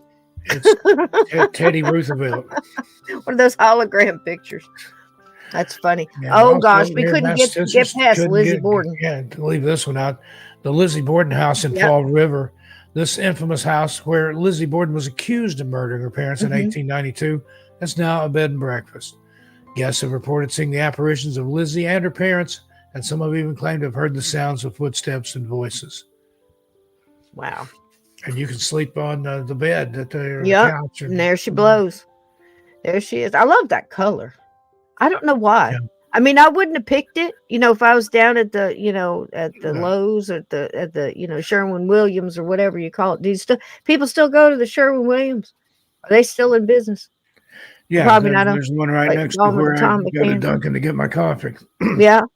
But I don't know that I would have picked that, but it looks all right. You almost kind of wouldn't. works with those. Can't tell if the shutters and the trim work is black or hunter green. I like go it. with the It's somewhat like It looks good. a black forest green, dark forest green. I like it. You almost wouldn't imagine that, two people were brutally murdered inside its walls. Yeah.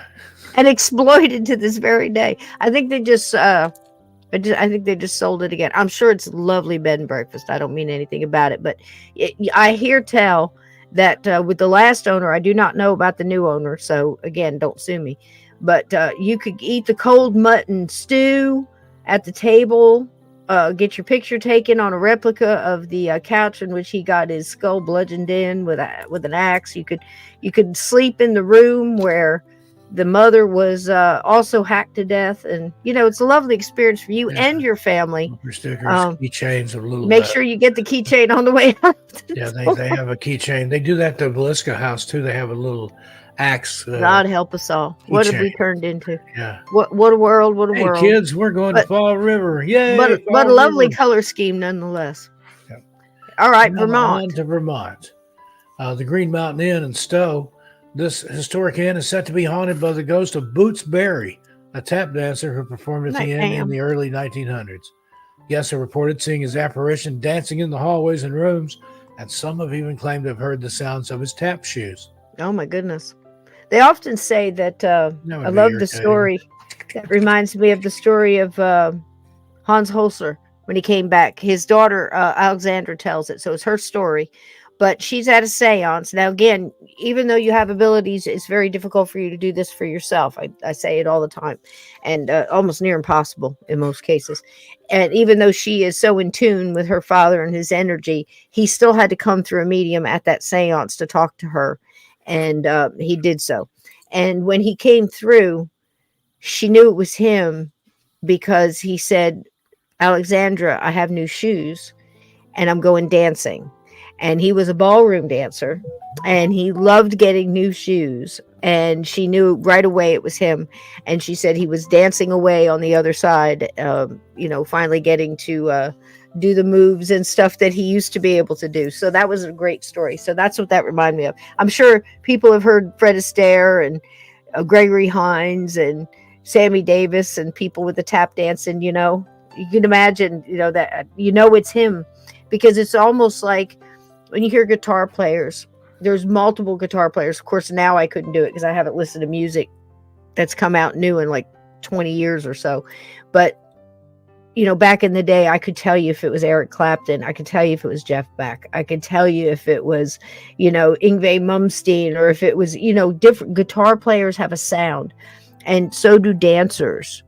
So I can imagine if you heard someone tap dancing across the bar floor or a stage, you'd know if it was Sammy, or you'd know if it was Gregory Hines or Fred Astaire. You see what I'm saying?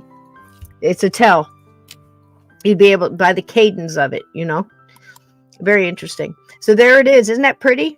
Look at that lobby. It is. It's very cozy. Yeah, I love the balcony. I love a good balcony. I love the balconies in New Orleans on Bourbon Street. I just love that wrought iron. I'm a sucker for wrought iron. I don't know about you guys. All right, here we are. New Hampshire. Hey, on to New Hampshire in Durham at the Three Chimneys Inn. This 17th century inn is said to be haunted by several ghosts, including a former owner who is said to still roam the halls. Guests have also reported seeing the apparition of a young girl in a white dress. Seems to be a lot of those, Steve. You know, young girl in a white dress off the balcony, off the bridge, down the road, hitchhiking, you know. And I think it's all because it may very well be that ghosts appear often as a light gray or, depending on their energy, the green mist, the white light. And they're just saying that the dress looks white. Or they wore a lot of white dresses back in the day. One of the two. Or a combination. You know? Combination era. Combination. There it is. I love the fireplace. I had to throw that in there. But again, a lovely color combination. Very crisp, very welcoming, very sunny. I would imagine their bar is very bright as well. So yeah, I won't be staying there. But I like the fireplace. Yeah. I think it's pretty. I love the, the copper pots. Buttercream yellow with the white. It's always a nice choice. This is pretty. Captain Lindsay. This is the next one. Captain Lindsay and the brick. There you go. Look at that. Look at that wrought iron work. I love it. Yeah. Love those signs. There it is. It's in Maine, Rockland, Maine. The Captain Lindsay House. This 19th century inn is said to be haunted by the ghost of Captain Lindsay himself, who is said to still keep watch over the property. Wow. Guests have reported seeing his apparition in the hallways and rooms, and some have even claimed to have heard the sound of his footsteps. I'm sure the ghosts have seen it too. Let's just go ahead and assume. Now we're off to Rhode Island. Newport, Rhode Island, the White Horse Tavern. This historic tavern, which dates back to 1673, is said to be haunted by several ghosts, including a former bartender who is said to still serve drinks to guests. Guests have also reported seeing the apparition of a woman in a white dress. There you go again. Yep. Maybe it's the same one and she just gets around. So my black boy says every time she hears my voice that she gets muscle memory. It's time to go to sleep. Yep. I just say, that I think that's just a good theory that, more than likely it's appearing white because look at the CCTV, when you wear black, it appears white, that whole kind of thing. I think that's just a quick way of saying, because my God, light blue, you know what I mean? All the colors are going to appear that way unless it was very dark. You very rarely do you ever get a woman in a dark dress who isn't dark, herself. You might get a blue, or you hear the blue lady, that kind of thing. Yeah. The pink lady, there was a real famous one that had been around for like 900 years.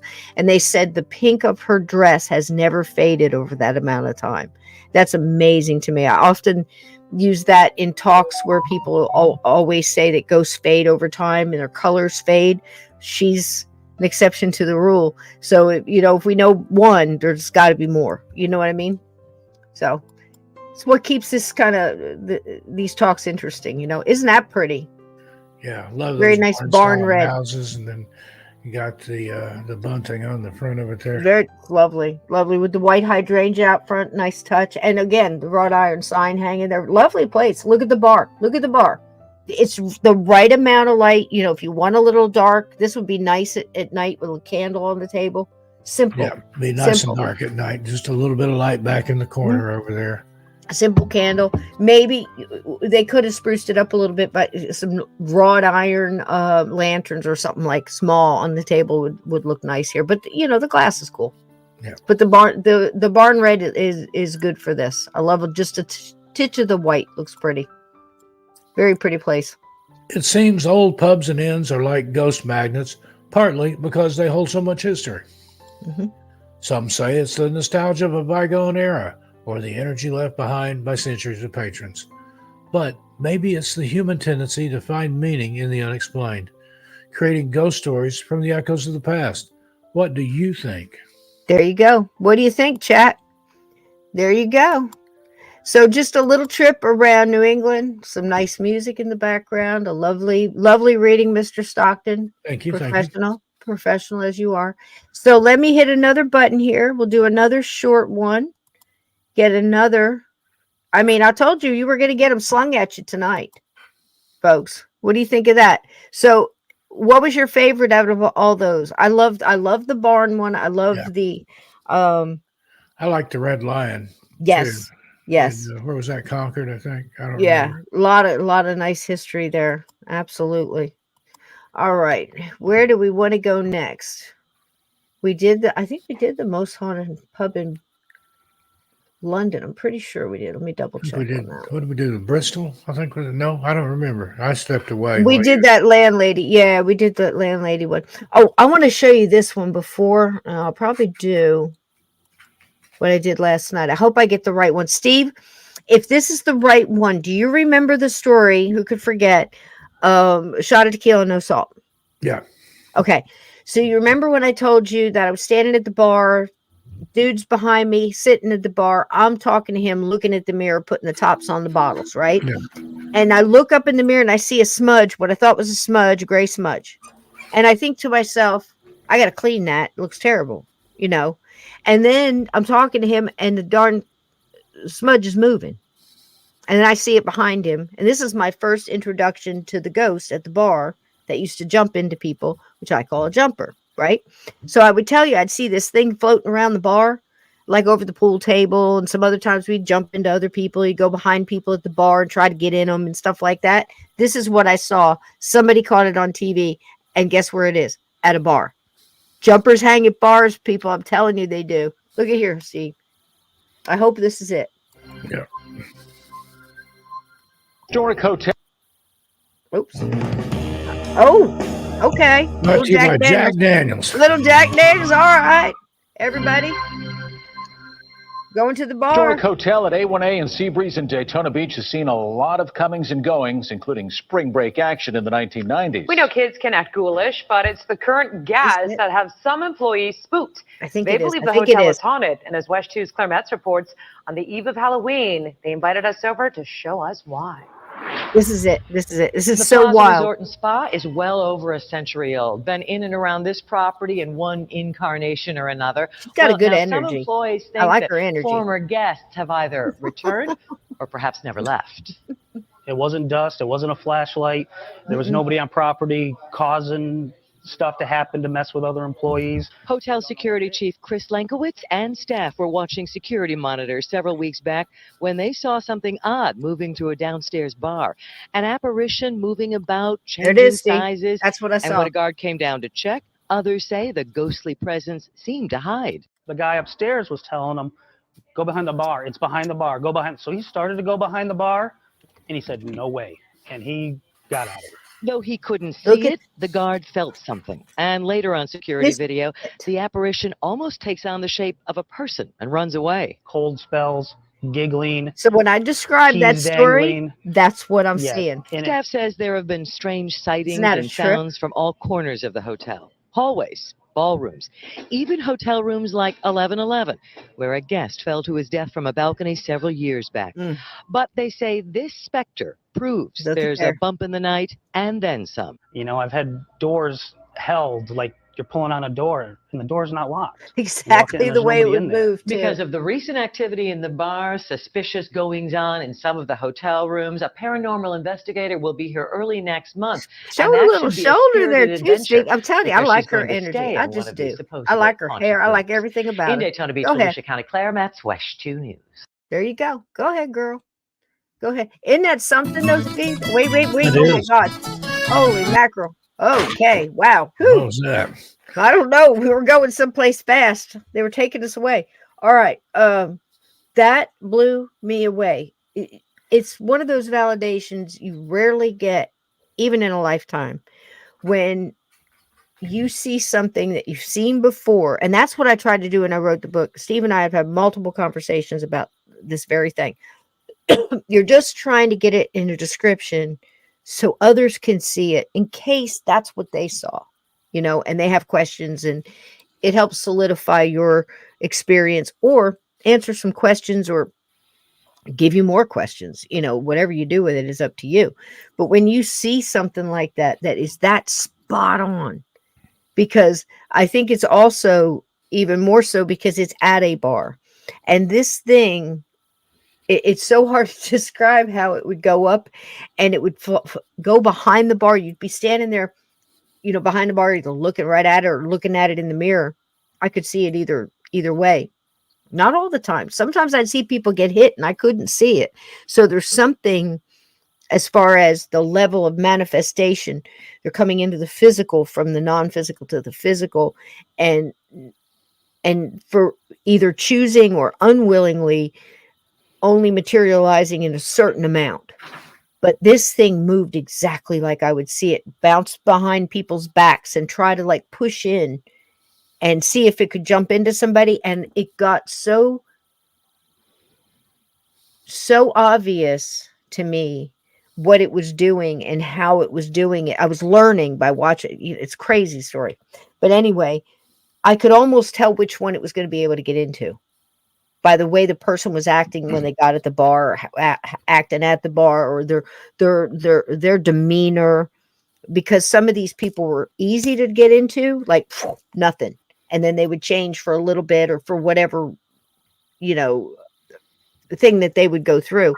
But some of them just had a block, had a light, had a good shield. And that's what I always tell you guys about. Don't get cracks in your windshield, because they can push on them and get right in. There's your lesson for tonight.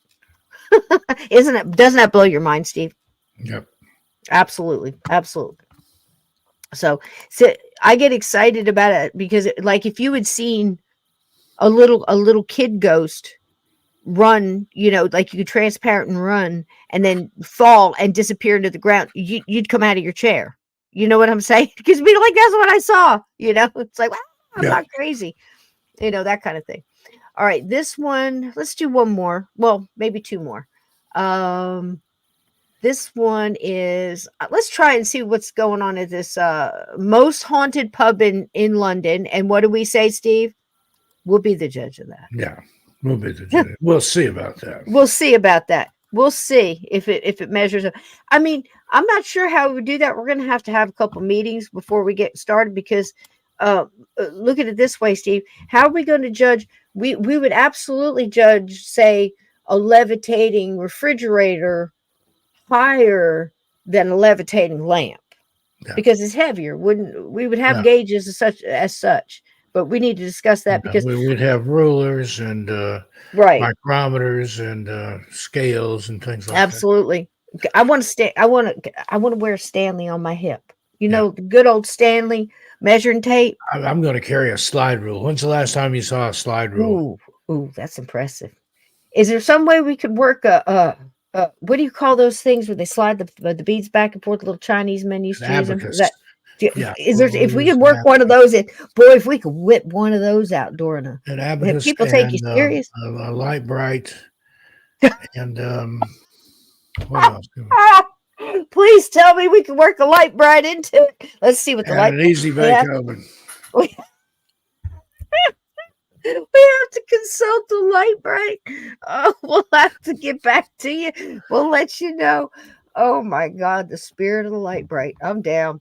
I think we could work that in. And the abacus. If you get the light bright, I get an abacus. Is that a deal? That works. See how easy deals are worked out amongst friends, folks. When you trust somebody as much as I trust Steve, it just, there it is. You don't need company lunches or polls or any of that stuff. It's just done. Are you listening? Yes, I'm listening. This is the story of the Grenadier. Oh my gosh. One of the most haunted pubs in London. I'm excited. The story is of a young my goodness. Grenadier Guard.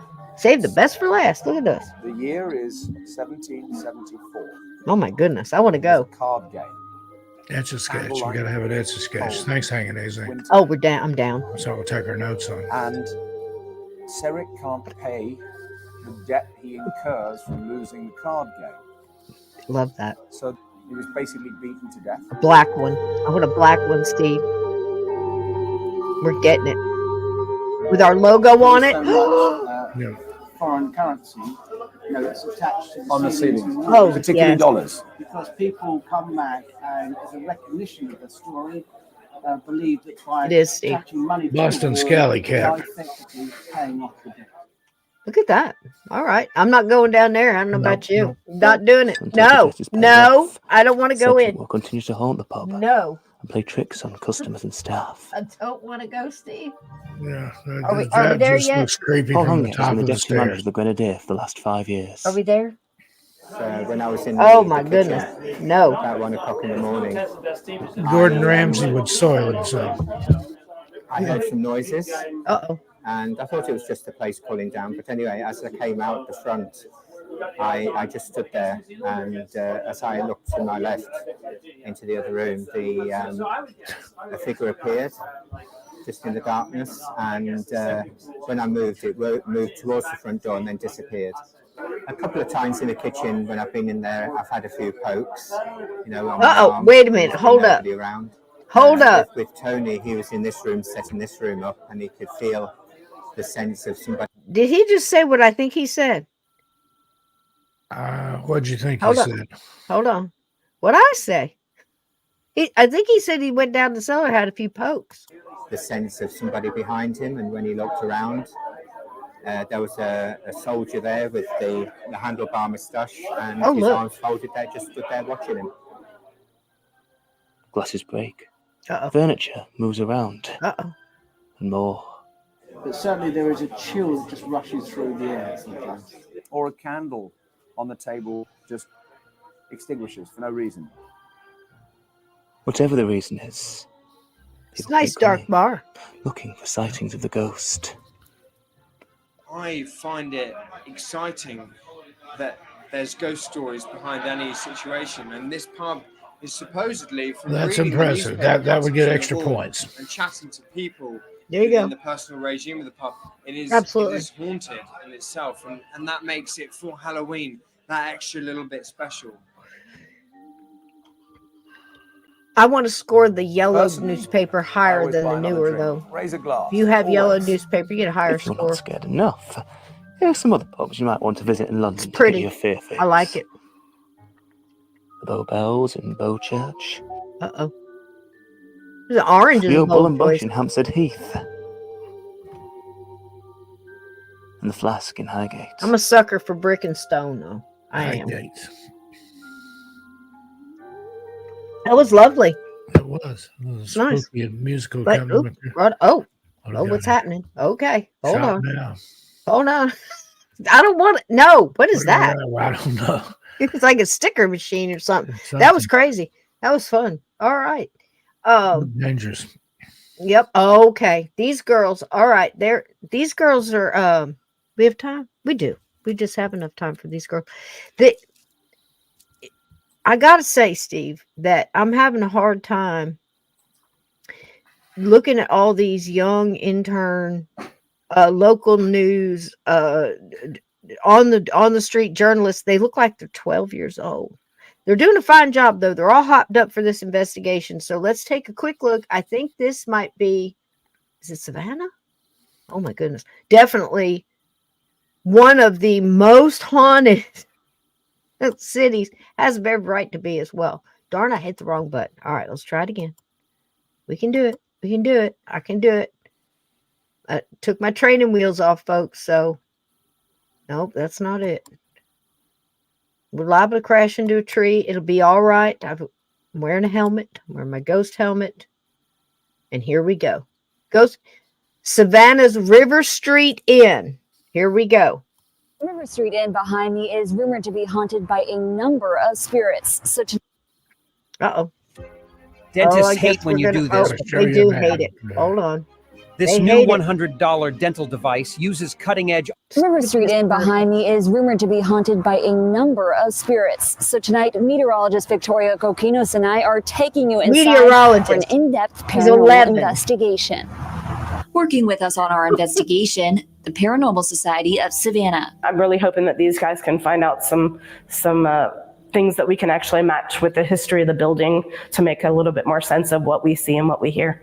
This group brought with them several devices like spirit boxes, voice recorders, and more to help us to capture any unusual activity. Some of the other pieces of equipment that we used was a thermometer that we used. and that's for just gauging basic room temperatures. We ended up splitting into 2 groups with the hopes that we might have a better chance of capturing some unexplained activity.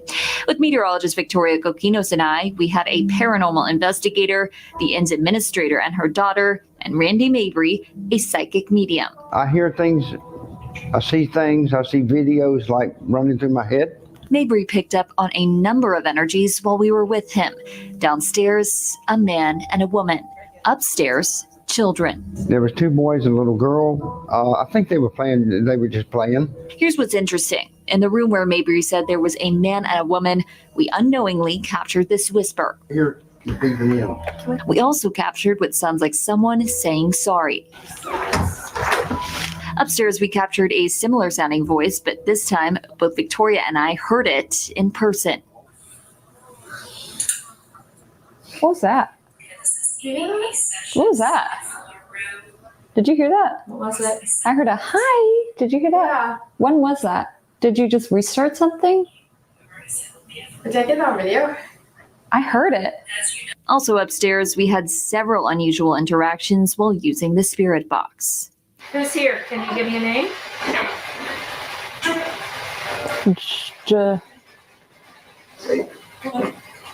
Were you ever a guest in this hotel? Sometimes. Sometimes. Mabry says he doesn't feel any of these spirits are negative. I see a lot of soft energy here, a lot of people in and out, but there are layers here. Clearly, we experienced a lot of activity, so as to if the rumors are true, the evidence points to yes. For WJCL 22 News, I'm Brooke Butler.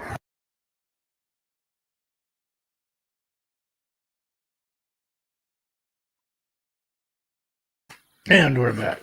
And we're back.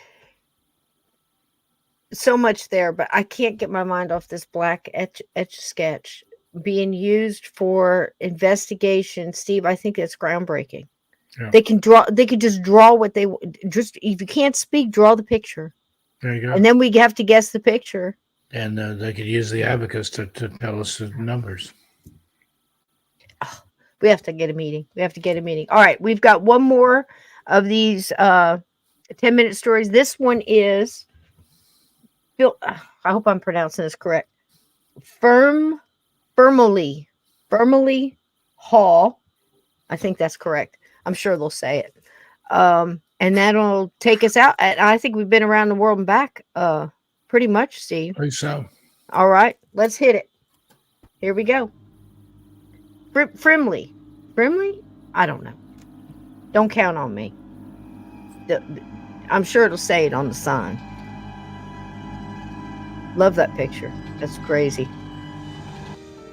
Luxurious bedrooms, antique furnishings, and ghosts. In a haunted hotel, the room service may truly be out of this world. Just south of London, Surrey's rural beauty is on display. Its grassy meadows and quiet gardens beckoning visitors to come savor its quiet charm. It is the kind of setting many only read about in novels. We're close to Jane Austen's house, so we've got some lovely scenery and countryside and gardens around here. Resting among manicured lawns and well-tended gardens is an ivy-clad Victorian manor house known as the Frimley Hall Hotel. Those who venture inside are quickly caught up in the building's rich history. A lot of the main features of the hotel are still the original from when the hotel was built, with the high ceilings, the woodwork, the little glass windows we have. But as reservation supervisor Jane Webb explains, there is one feature that immediately stands out. As you walk into the entrance hall, the first thing that greets you is a big open plan wooden staircase, which is the original staircase to the building. The staircase is the pride of the hotel, but perceptive souls regard it with a sense of foreboding, for something once happened here. Something that resonates still. In Surrey, The English countryside is home to the Frimley Hall Hotel, an ornate inn with a haunting past. The ghost is based where the person actually used to live and work. Frimley Hall was built at the end of the Victorian era. Though many tales are told here, General Manager David Armstrong says there is one heard most often. The main story is about the nanny that used to be a nanny here. The nanny had been hired by the family to watch over two of their children, a baby and a lively young girl. But she had other duties as well, and sometimes it was difficult to balance caring for the children with her other chores. It was a demanding scenario, and not without its dangers. The nanny often turned from her many tasks to catch the little girl playing where she was forbidden to go. High up on the grand staircase. One day, while the nanny was preoccupied with the baby, the little girl stole away to play on the staircase once more.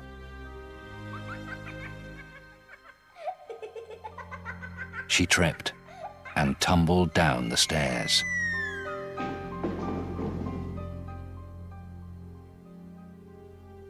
The fall was fatal. The nanny was sent away and spent the rest of her life consumed by guilt. She died heartbroken and alone. Time moved on. The nanny was forgotten, and eventually the home became a hotel. But soon after, the hotel staff sensed that there was something odd about the building.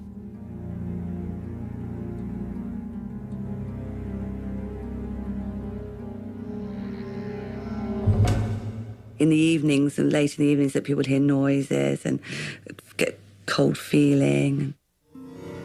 The suspicious incidents continued.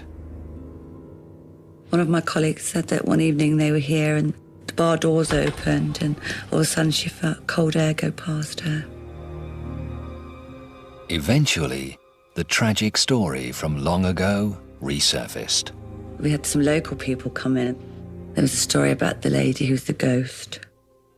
The staff suspected the nanny was behind their strange experiences, especially after they caught glimpses of a female form at the top of the grand staircase. Perhaps the century-old accident compels the nanny to stand guard on the landing, watching over those who climb the stairs today. Using a chair upstairs in the landing overlooking the main staircase. That's actually just leading to my office, actually, so I've got to be careful working late. Even when the nanny's ghost hasn't been seen, it appears the chair on the landing can attest to her presence. A chair there moves quite a bit. It faces one way one day and faces the next day, and it hasn't been moved by anybody. It would seem that in addition to watching over the staircase, this spectre is attending to her old housekeeping duties as well. Many guests have had the feeling that a curious presence has been at work in their rooms. We get a lot of people come up and ask us if it's haunted because they felt like something was here. And sometimes, it seems they have proof. There was one gentleman one day who said he went to bed and when he woke up in the morning, someone had folded all his clothes up neatly for him.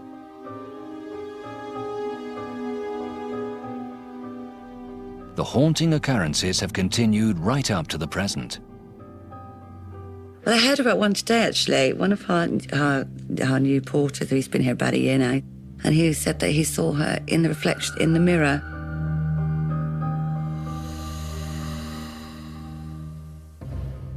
Staff and guests alike believe they know the reason for the nanny's presence at the hotel. But it's as though she's here to still watch over this baby who died, because they say a ghost is an unrested spirit, don't they? And they need to be able to rest. So she's obviously still thinks she's got work to do here. See, that's creepy. Absolutely. People love a good ghost story. Yes, they do. That is, until it becomes a bit more than just a tall tale. There you go. So, while some may seek out haunted hotels, hoping to return home with a frightening story, there are many others who will never look at their hotel room the same way again. There he is. There he is. You know, not all ghosts are cute. I mean, that's just the way it is. But we love them at Halloween. Happy Halloween, everybody. Black cats, dancing skeletons, haunted houses, haunted inns, haunted pubs, haunted beer, haunted skulls, crows, the whole shebang. You know, enjoy it. Have fun. The thing is you kind of have to. How do I stop this? What the hell do I have going on here?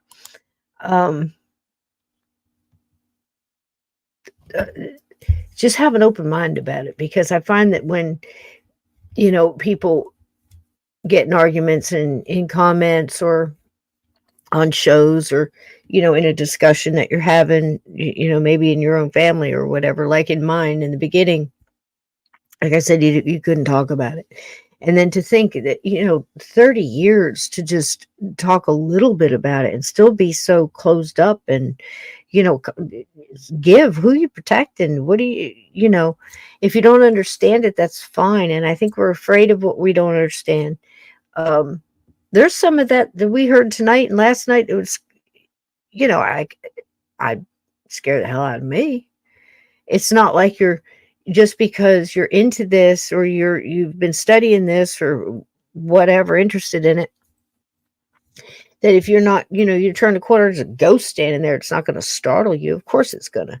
I always thought that was so funny with was it Ghost Hunters when they first came out? And you have those first couple of seasons, you know, and you got Steve Gonzalez and you got, you know, him always going at it with that one guy. I can't remember his name now, but anyway, they were always betting each other to eat bugs and stuff. It was stupid, but it was, you know, fun. I watched them. I'm not gonna lie, but they always, I think they're the ones who started the thing. It's like, don't run my ass. I'm running. You can't, I might stop and turn around, but there's situations you walk into. I mean, people, you know, startle me now in the kitchen and I scream, you know. You can't hold yourself into all these things and say because that you do that you're not a professional or whatever. Now they're coming up slow and you're ready for it, and you've been involved in some kind of telepathic, at least, you know, picking up feelings and flashes of information and stuff like that ahead of time. Of course, that's a whole different thing. You're easing into it. But it's the difference between walking into a warm tub that you're all prepared for, you know, and getting, you know, a cold bucket of water thrown in your face. So you can't really judge people like that. I used to love Most Haunted. Remember Most Haunted when it was on? And I love Richard Felix. But man, I'll tell you what, that his wife, man, woo, it was so funny the way she would say, you know, we're not afraid of you. You come out here and you and you show us that you're here. And they go bang, bang. She go running out of the room. They'd all go running out of the room. Everybody's got their thing. Everybody's got their thing. There's no, I don't think there's any, you know, well, I can't say that. There is good and bad, but you know, you can't, what I'm saying is don't force yourself into a box and say, because you're jumpy, you don't judge yourself that way, because you have natural instincts. You have natural things that your body is telling you to, you're a dumbass. What are you doing in the cellar? Flee, you know? And that's natural. And you shouldn't judge yourself that way is what I'm saying, you know? And we're all just learning, and we're all just, it's all theory anyway. You know, we have theories that we're comfortable with, you know, and we have theories that we're really rigid on. You know, I'll admit I've got plenty.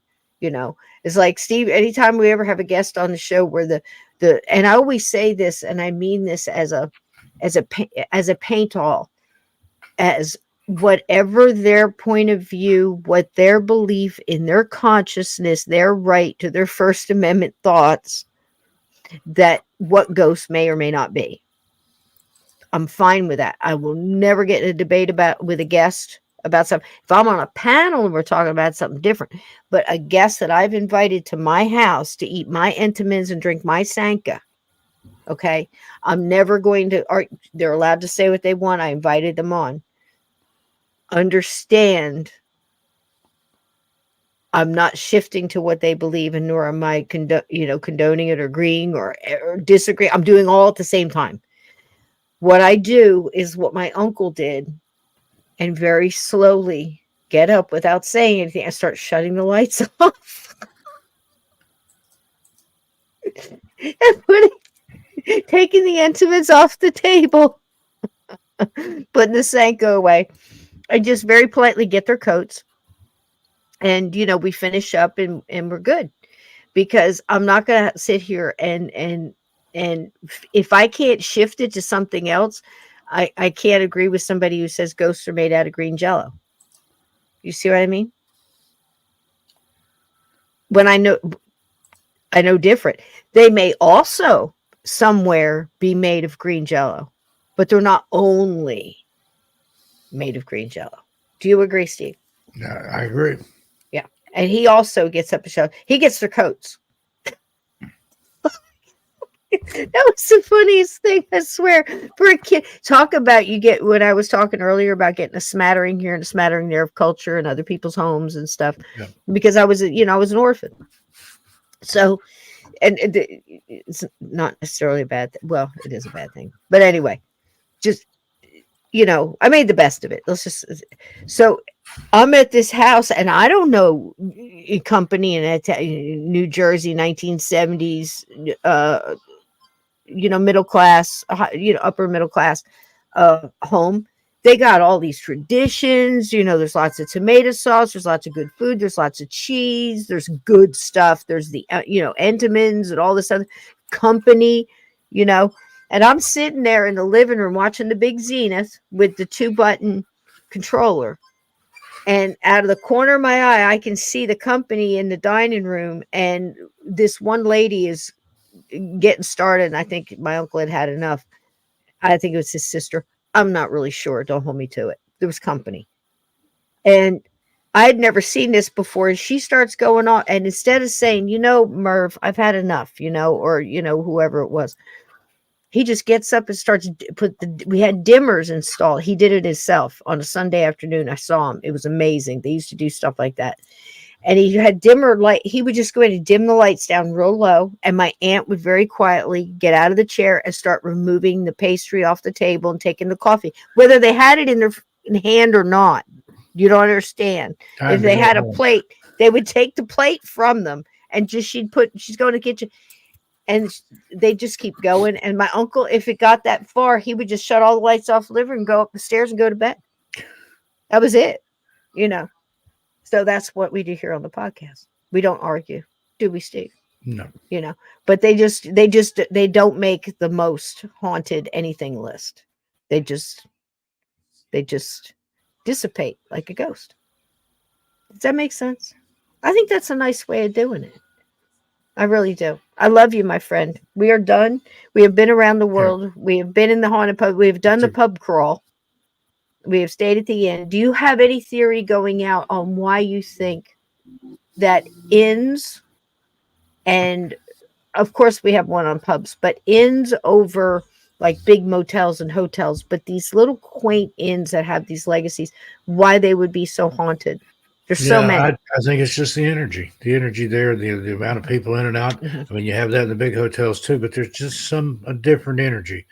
You stay, at the Omni or something like that. It's not the same as staying at some little inn that has maybe a dozen rooms or something. I agree. Just a different dynamic. It's similar to what I said last night. That's why I didn't want to say. I just wanted to let you go and say it, because I believe that there's some truth to that. I believe it's also the tales told. I believe it's the sitting around the table and, I had an experience here. I was in the men's room, when I was in, or, when I was putting up beer, when I was restocking, when I was down in the cellar, when I was, in room 22, whatever, 23, whatever. And I think it's the talking about it too that gives it the energy as well as, the amount of time some of these establishments have been in the same spot. Yeah. I think that's, that's definitely got a lot to do with it. And that they are very compact. I was talking about that last night. It seems to be a different thing. Like, not that there's not these strip motels on the, these like Highway 66, 30 rooms in a row, kind of park your car out front, kind of, you know what I mean? Plastic key in the door thing. Yeah. That seems, I think that's haunted in a different way for almost different reasons, but these compact Maybe it's ones, the intent of the people that stayed there. yeah, maybe so. And there's also this ambiance of these places, and I think that goes a lot, especially for the flavor of it. It definitely adds spice to it for sure. These wonderful ghost stories. So thanks for sharing with me today. What do you got going on this week? You got Halloween. We should do this. Halloween Steve. out the behind. If you're on with Conflict, you should slide me the link, not tell them, and we should slide them in there as a Halloween thing. Yeah. And I should jump in the last hour, and we should just give them a taste. Out because don't forget we've got Shannon LeGros tomorrow, and I know. At 6, we got that. And then I've got Conflict at 7:30. So if you want to come over there and help me out, that'd be great. I'll be worn out. Let's not tell him unless he's listening now, and we'll jump in there and we'll give him the old one too. We'll give him the old Halloween treatment, and Sounds then tomorrow, the next night, I'm on with him. Halloween night. You're probably busy on your birthday, but if you want to jump in my last hour and come in, and we'll sing you happy birthday, light your candles, and you know what I mean? We won't open your presents, but we'll light your candles. I'll probably do some kind of live stream Halloween night on. And then jump in with me. Don't leave me hanging. You gotta, if I jump in with you, you gotta jump in with me. Okay. And then I'll spend the whole first hour swearing it's not going to happen. I'll have them 100% convinced that you're not showing up. And I swear I will. That's my nephew, by the way. And I'll have 100% convinced. It's just when we've got them good and ready. Yeah. We'll pop you in from the green room, and you can come in and go, "Hi, surprise, happy Halloween, boo!" I think it's great. Now he might just kick me out of the green room, but we'll try it. It could happen. I think it's a great plan. It's a great way to spend Halloween. We got to trick somebody. We can't treat everybody. Treat everybody. We have to toughen up, Steve. If we're going to be the official judges of the most haunted in the world, we just might as well start there. Yeah. And do some traveling. I can't wait till we do plan. Most haunted. We could even franchise it bar out and have offices Japan. in different places around the world. Absolutely, most haunted in Africa. Gosh, most haunted. Whew. This could get big, Steve. Yeah. This could get big. You better get a bigger abacus. We're going to need a bigger abacus. Yeah, we're going to need a bigger light bright. We're definitely going to need a bigger Etch-a-Sketch. I want that Etch-a-Sketch, a black one. Black Etch-a-Sketch. With the logo on it. We have to think of the logo. Oh, gosh, there's so much work to do. Okay. We can do this. Which color is black. Black. You get to pick the second one. I have to pick the first color. You get to pick the second, as long as it's not pink. Purple. I'm going to tell you right, I'm fine with that. As long as it's not pink. Because I always think that black and hot pink together reminds me of old taxi cabs back in the day and old Barbie, and it takes me back to like 1950s. In the 80s Hot and 90s. Topic takes me back to like the 50s and poodle skirts and the scarf around the neck stuff and the whole grease thing. I don't know why, but it does. I don't like it. Hot pink and black, maybe light pink. Well, it's a topic for another night. All right, so listen, Halloween. Be good goblins and ghouls, okay? If you're going to give candy, give candy. Yeah, if you trick or treat, check your candy. Watch the egg throwing. I watched all week. I watched these terrible travesties that happen Halloween. People have actually been killed by egg chucking. So please, when you're chucking eggs, if you're doing that, Hell Night, just be mindful, don't give out cheese whiz. Don't give out candy corn. Just just have a nice Halloween. Celebrate the way you're going to celebrate. Carve your pumpkins, you know, trick your treaters, whatever you're going to do. But for love of Pete, be kind to ghosts. Don't Ouija. Friends don't let friends Ouija. Yep. And keep your feet under the covers, Steve, and keep your closet door shut, because there are things that go bump in the night. Yeah. I'm going to see you on the other end of something soon. Tomorrow. All right. Good night, everybody. Good night, everybody. We're going to watch this crazy crap because it took me hours to make it. So you can take a minute to watch it. I love y'all. Good night. Happy Halloween. Happy Halloween. Here we go. This is crazy. I called it bizarre because how the music made me feel. So this is bizarre Halloween. Good night, everybody. Be good humans. Be good humans. Good night.